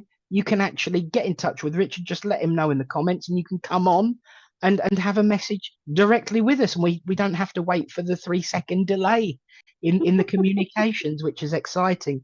And even though I was in the throes. There's this lady. She is very excited because as soon as Richard said about technology and you can come and join us, she got really, really excited. So I know that she would have loved to have come on, because I do feel that she didn't have much contact with the outside world in her late and formative years. And so therefore, whoever it is that she wants to talk to, you were kind of like one of the only high points of her week. Is what I'm getting from that, because she got really, really, oh yes, we can do a face-to-face, we can talk. And I even feel there's a memory link there about getting really excited that she could talk over the phone, a FaceTiming thing. There I am with all my technological thoughts and everything and telling everybody how to stitch, and there I call it a technological thing, because this is the way she would have called it, this fangled thing. Can they actually see me though? I can see them. Can they see me? And that kind of conversation. This is a grandmotherly feeling. I do know that I want to go somewhere with this lady's granddaughter is currently in need of the same reciprocation, who's feeling, and I believe Jackie was talking about it earlier, about being isolated. So I know that there's this grandmother with funny eyesight, always going a bit blurry, really excitable about technology, not having a lot of contact with the outside world. I know that there is an April and August connection there. If anyone can understand who this lady is, please do shout in the comments and let us know, so I can find out where I'm going with this. And if it relates to you, you can actually come on with Zoom now. Let Richard know it's you, and you can come on and I can talk to you directly. Rebecca Woodley says, I think you could be with me. You would understand this isolation at the moment. There is, as I said, the April and August anniversaries. You can take the months, and this grandmotherly feeling of this lady who was always struggling with the fact that she loved company. And so this excitableness of being seen by people is really, really great for her. But then there's this fallout of when she was alone. It was to begin with, she enjoyed her own company. She was happy with her own company. But she spent so much, oh, bless you. She says, I spent so much time talking to my own shadow, I even tried to cut it off. And Stace says that sounds like my nan. So we've got a possible of 2 there. April, her birthday, August is a birthday as well. Whoever this is, thank you. I'm reminded, thank you, this memory link of trying to FaceTime with this video thing. What else? Thank you. And there's something about one of the copper bracelet for arthritis. So I know there would have been the problem with arthritis, and there would have been this thing about having the copper marks, the green mark around the wrist, would have been very, very noticeable and very frustrating. I don't think it was as thick as this. Nicholas says she wouldn't mix with others in a home and would wait for me to visit. So I've got 3 people there possibly. There's definitely the arthritis and something about a copper bracelet. I can, as I'm isolated. Health, mum born in April, son in August. Mum was isolated when dad passed. I feel the connection would be that she had arthritis, but so do you, or some kind of joint condition. This is why she's getting the magnets and the copper bracelet out. So, you know, it might have been annoying, this green mark, but it did help me. It did help me. So it would also be not only the isolation with yourself as the recipient, but also this problem with the joints. And I do keep going to my wrist. So one of you would understand that there is a problem with your wrists or a wrist right now. I keep going for the right hand one, but I do tend to do opposites sometimes. Rebecca, you called out first, and you've got the very frustrating, you've got the other, and I did feel drawn to you. Thank you to everyone else who shouted out. Rebecca, if I may work with you, because I do feel drawn to you, but thank you everyone else for shouting out. Scoliosis, thank you. Sorry, darling. If you want to come on Zoom and hear the rest with me, just let Richard know. He'll give you the code. You can come on. Otherwise, absolutely right. Rebecca Woodley's coming on to say hello. Oh, how excited! Oh, okay. Okay, so I'm forgetting the 3-second delay here. If you would like to come on, Rebecca. Oh, yes, absolutely would be. Can I work with you? If you want to come on, just comment to Richard and he'll get you on with the code and everything. It's Zoom. It's much easier now. It's all good fun. But this lady, she's referring to her ways of dealing with things. She's referring to, you know, that you are, she's talking about the modernness. You are, right, okay, I deleted Zoom. Okay, no worries. So she's talking about this isolation. She's also talking about her ways of working. And she keeps getting me to pick this up as if to say, you know, I had good ways of dealing with things. And she's talking about the problems with technology and everything. But she's also talking about, in her mindset, she was modern. She was with it. And I think from what that, thank you, bless you, no thinking, tell me. Thank you. What she's telling me is that you need to have a little bit more confidence in who you are as an individual, that you are your own. Oh, I've heard this once or twice this week. You are your own worst enemy and your biggest detractor, and you need to pull back from that. As much as she hated being on her own, as much as she wanted to, as in her words, cut her own shadow off, she was so bored of seeing it. She was always aware of her own strengths. And this is what you need to be reminded of, aware of your own strengths as much as your weaknesses. Jason mentioned earlier on about ego, and yeah, I agree. In this way of life, we're banging on about it too much because we do it in the wrong way. Ego is an awareness of self. And an awareness of self is being aware of your positives, your strengths, your courage. You are a warrior. Oh, hello. This is a nice compliment from her. You are a warrior princess when you need to be. It's just a shame you don't apply that own indignation when it comes to yourself and defense of self and awareness of your own strengths, because you're always letting everyone, you know, get in there. She's saying, they're always getting in there. They're always getting in there. Stop it, stop it, stop it. Because as much as she hated being on her own, she never sent herself stir crazy with stuff like that. Stir crazy about being in the same room with only herself as company, maybe, but not about her own ability and her own worth. You do get this strength of personality from her. She's telling me that there is another memory link in relation to this kind of conversation that you had with her specifically. And I would say that it would be no more than I was going to say a month, but it was closer. No more than 3 weeks before she passed, about you being a warrior princess. How many times have I got to come back and tell you? How many? And you're getting a finger point. You're not getting an easy ride. She's going to slap you. You have got to give yourself a break. You have got to give yourself that support. And you have got to snip the shadow off like she did, but for a different reason. Because the world is beautiful out there and your light shines outward. And if you are the light that shines, oh, this is lovely. If you are the light that shines, you're casting no shadow. So do not allow the shadow of others to fall upon that and hold you back.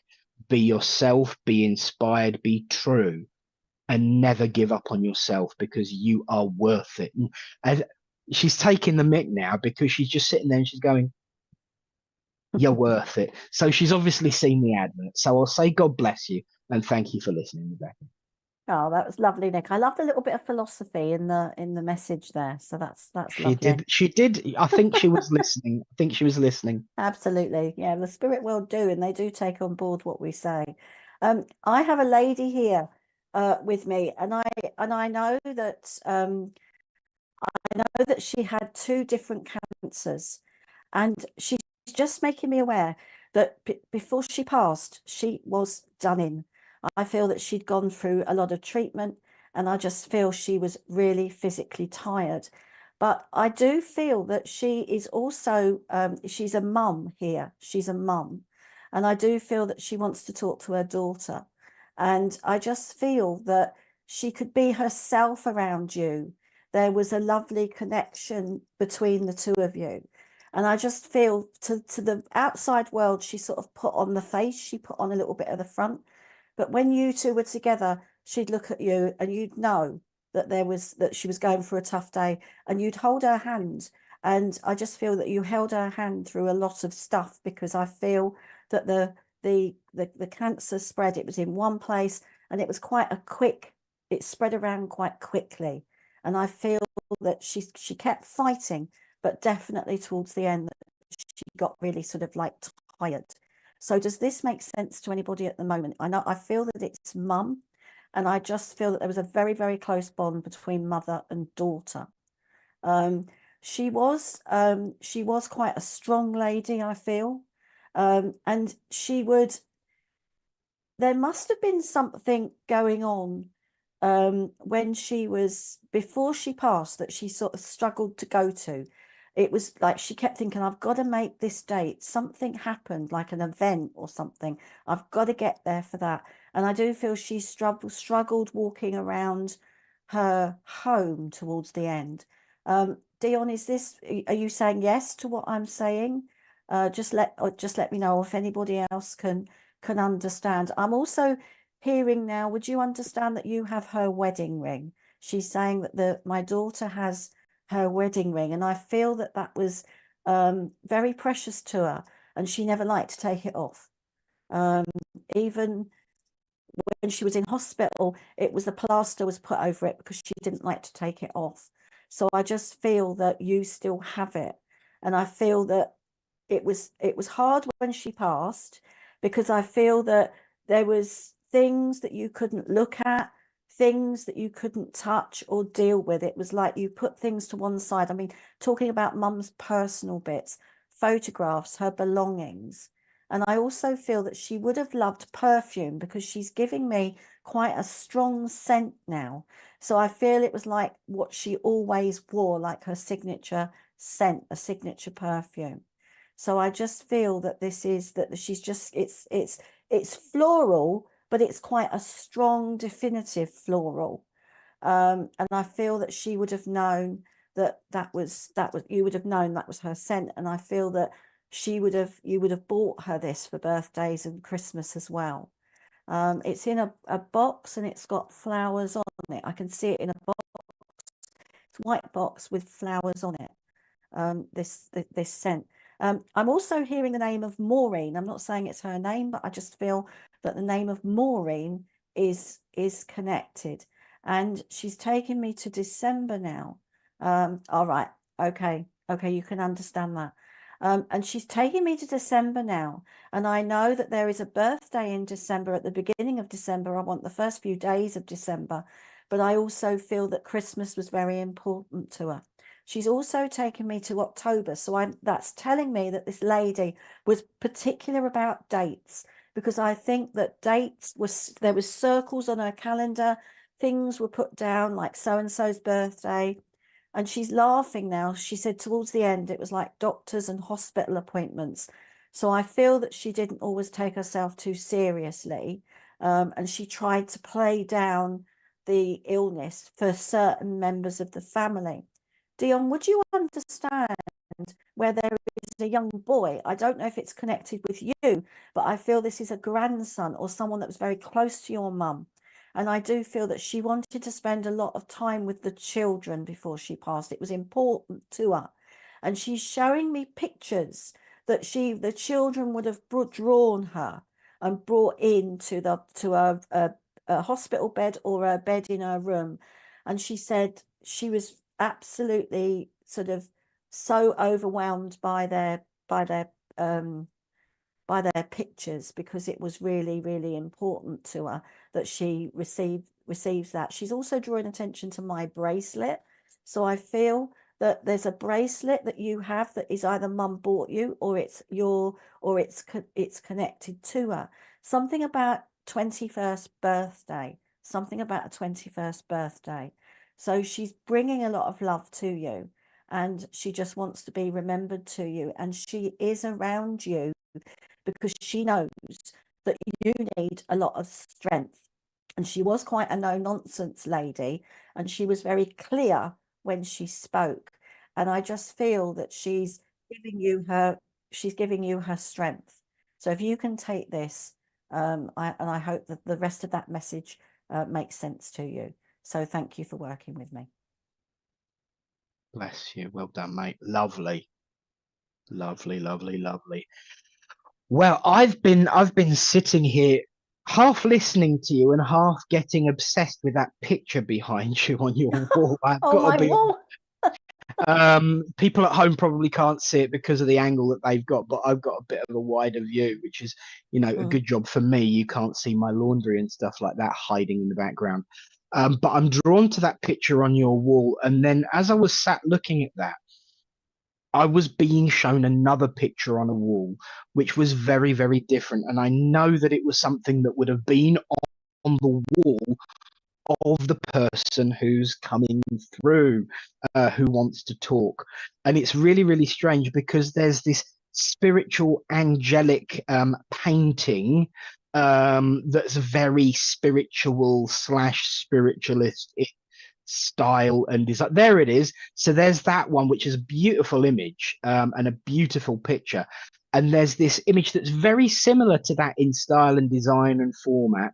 But then right next to it is a picture of Pope John Paul II, which seems to be a really, really strange combination, I know.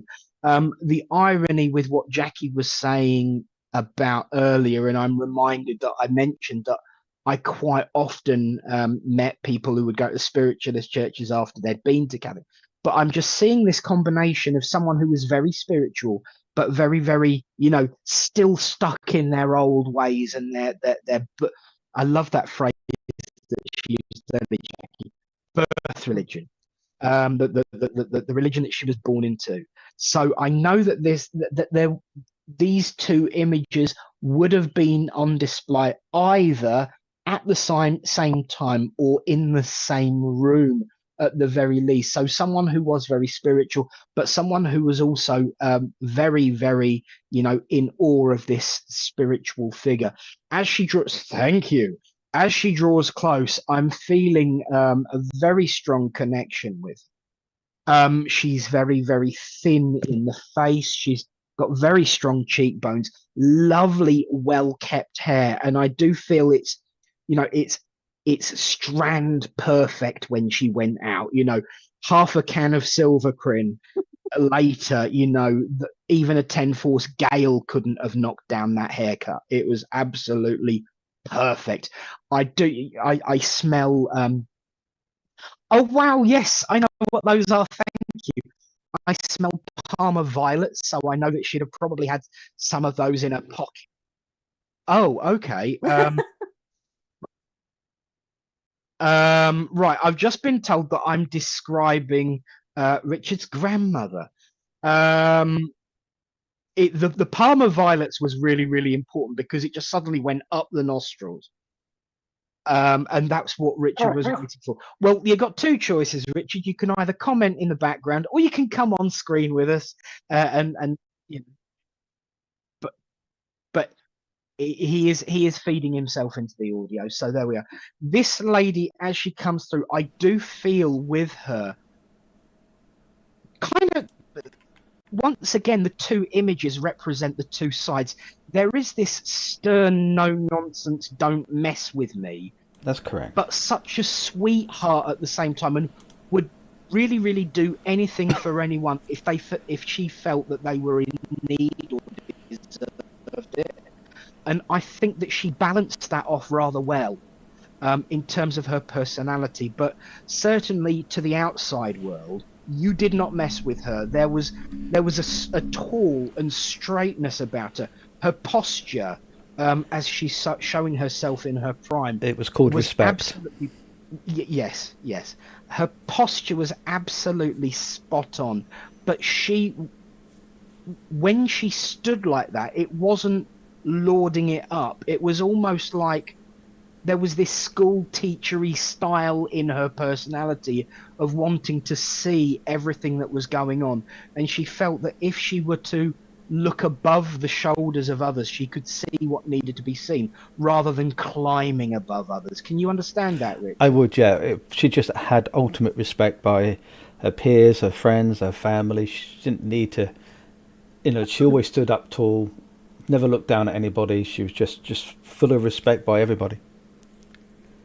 You would also understand then that she wants to slap you around the back of the thighs because your shoulders have been sagging. She's not necessarily talking about actual posture, but in terms of personal feelings, personal emotions. She's been watching, and she says, I can see him going down, and then I'll come and give you a spiritual whack around the back of the head, wake up, dear, and up you come again. And then she says it's almost like a bit of a yo-yo, and she's not happy with that.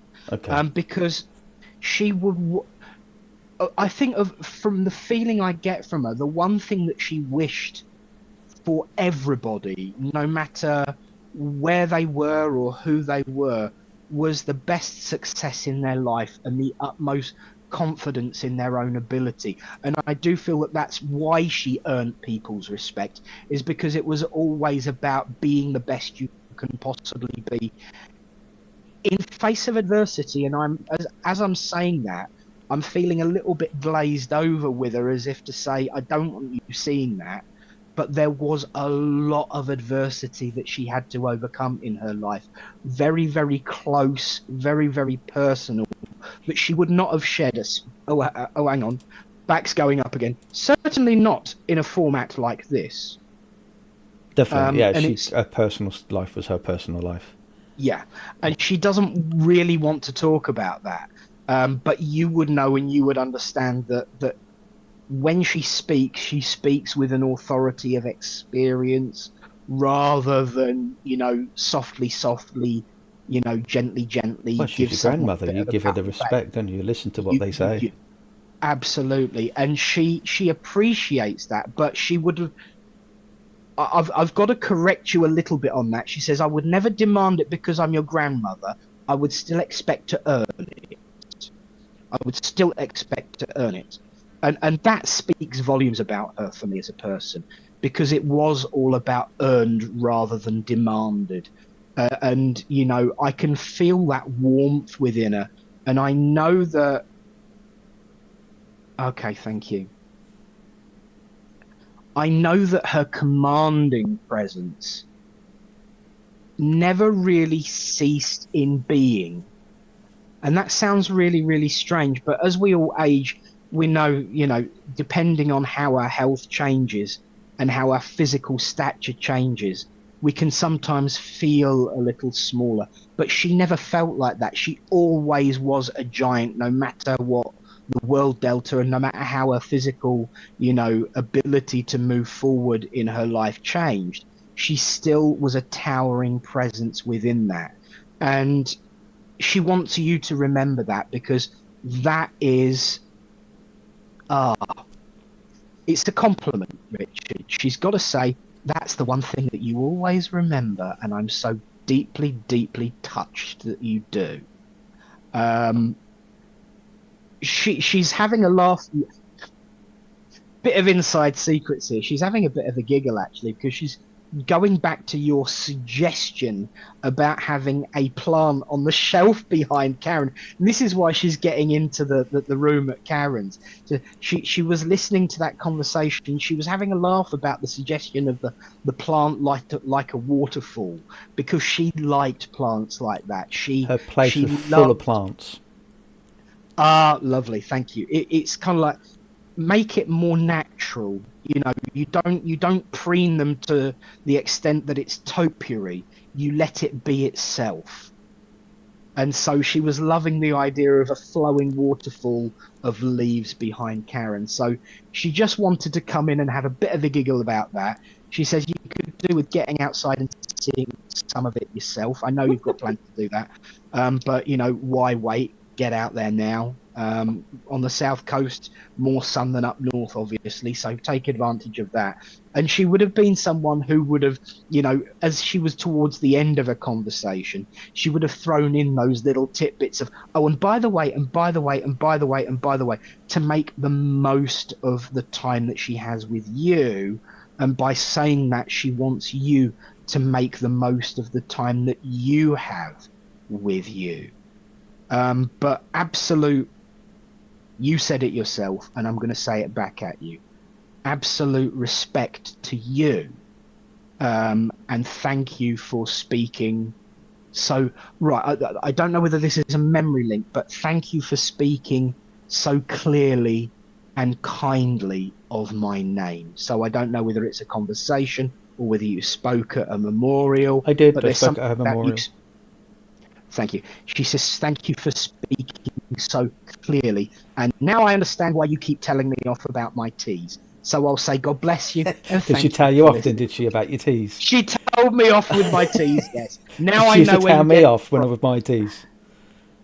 So there you go. Bless Thank you. you very much, Nick. Nick, that was brilliant. I love it. And just because Richard's behind the scenes doesn't mean that he can't get a message Absolutely. as well, Absolutely. And also another bit of philosophy about the plant, because you said, about don't trim it to be topiary. You've got to let it be natural. And I think that's interesting. Telling Richard to get out and about a bit more, I think. Yes. Okay. I know you're a busy guy. Okay, let's see who I've got now. I've got a gentleman here, and I feel that he would have had trouble with his eyes, because I just had issues with my eyes, and I know that he would have been a little bit. I don't know. I just feel that there was some issues with him here. I feel that he is. He also had some heart issues. And I just feel that he's quite a strong character. He's quite a strong character. I feel his grandfather, but I also feel here, would anybody understand whereby this gentleman had quite a lot of loss in his life? I just feel that he went through some tough times, and I do feel that there was somebody that he lost, that was younger than him, and I just feel that he sort of struggled a little bit in life, but he tried to be strong, and he tried to sort of maintain the sort of like the appearance to the family. I also also feel that he was a hard-working man, because he's making me aware that he worked with his hands. So I just feel that he would have worked with his hands here. He's saying that he had all sorts of things wrong with him. So there's his eyes, I feel there's his chest, I feel there's his legs, and I just feel there was lots of things wrong with him here. But I do feel that there was this loss within the family. This young person, I feel, went to the spirit world, and it was quite a shock for the family.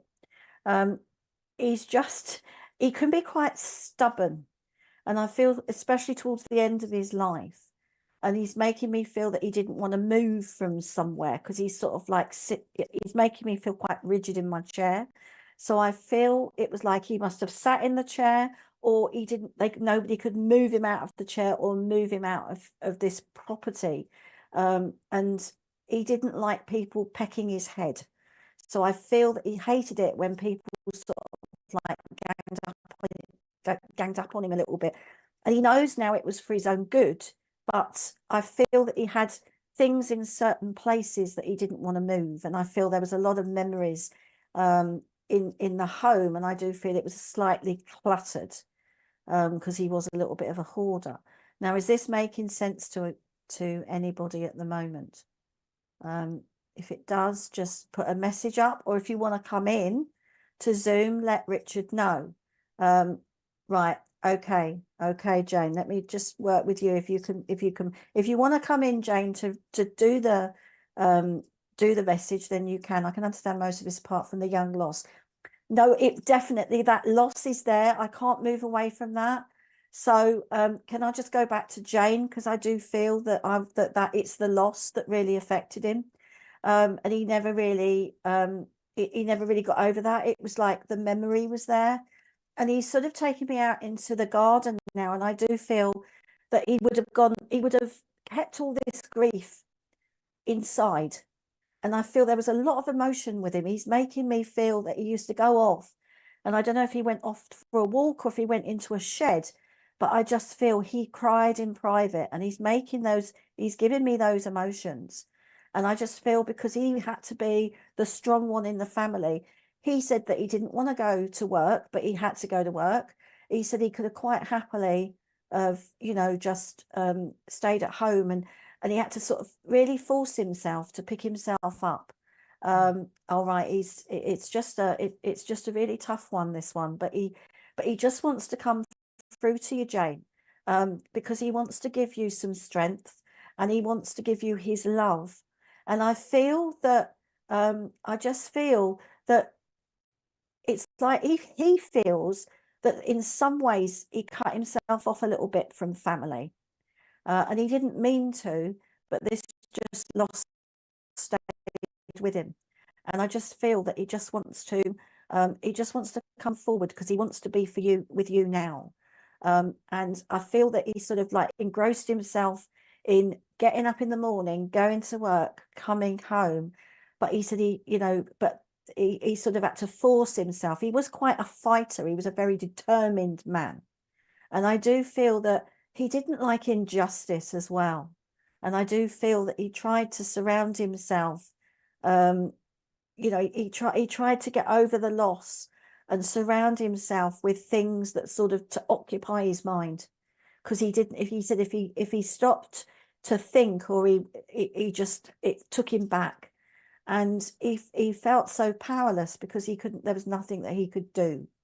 But I just feel that he wants to be there for you, because even though he's not physically here, he wants to be from the world of spirit, to give you some support, and just to say that not just him, but the other family members that are over there are supporting you right now. He's not saying what it's to do with, he's saying she will know, because he is quite a private man. He was private in life, and he's also private in the spirit world.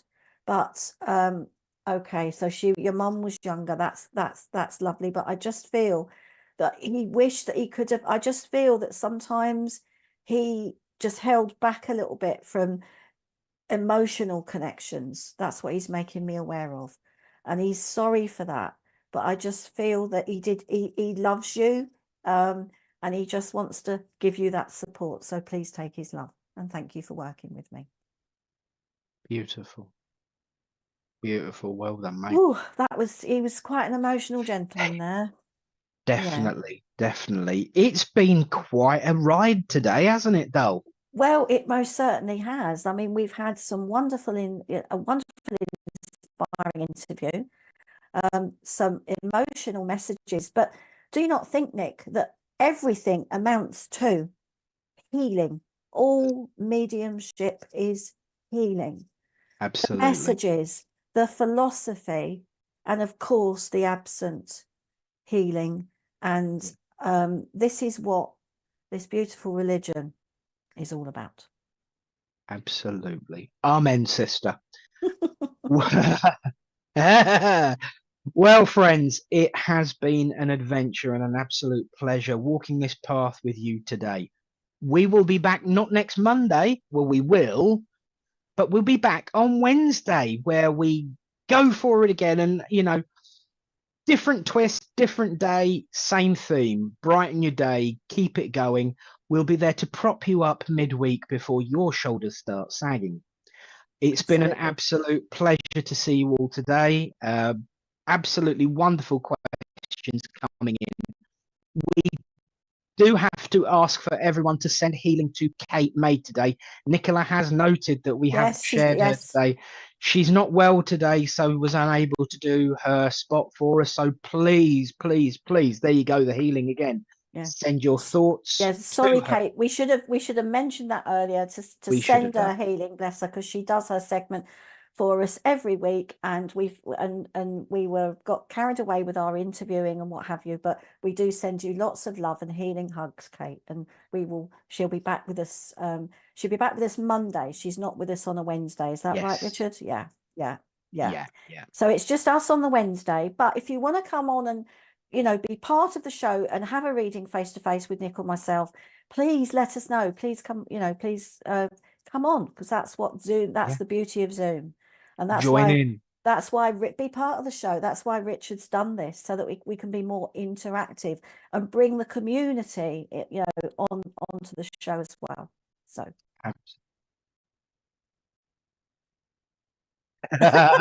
He's coming up with ideas. We better go. We better. It's been an absolute pleasure as always, Karen. Thank you so much. Thank you to Richard. Thank you to all at home. From me, God bless. Thank you, everybody. Thank you, Richard. Thank you, Jackie, again. Thank you, Nick. It's been wonderful to share my morning with you. And God bless all the people out there in our wonderful SPTV community. Thank you. And we'll see you on Wednesday. Stay safe. See you soon. God bless. Same channel. Same time, same channel, same people, different topic. See you Wednesday. Bye. Don't forget.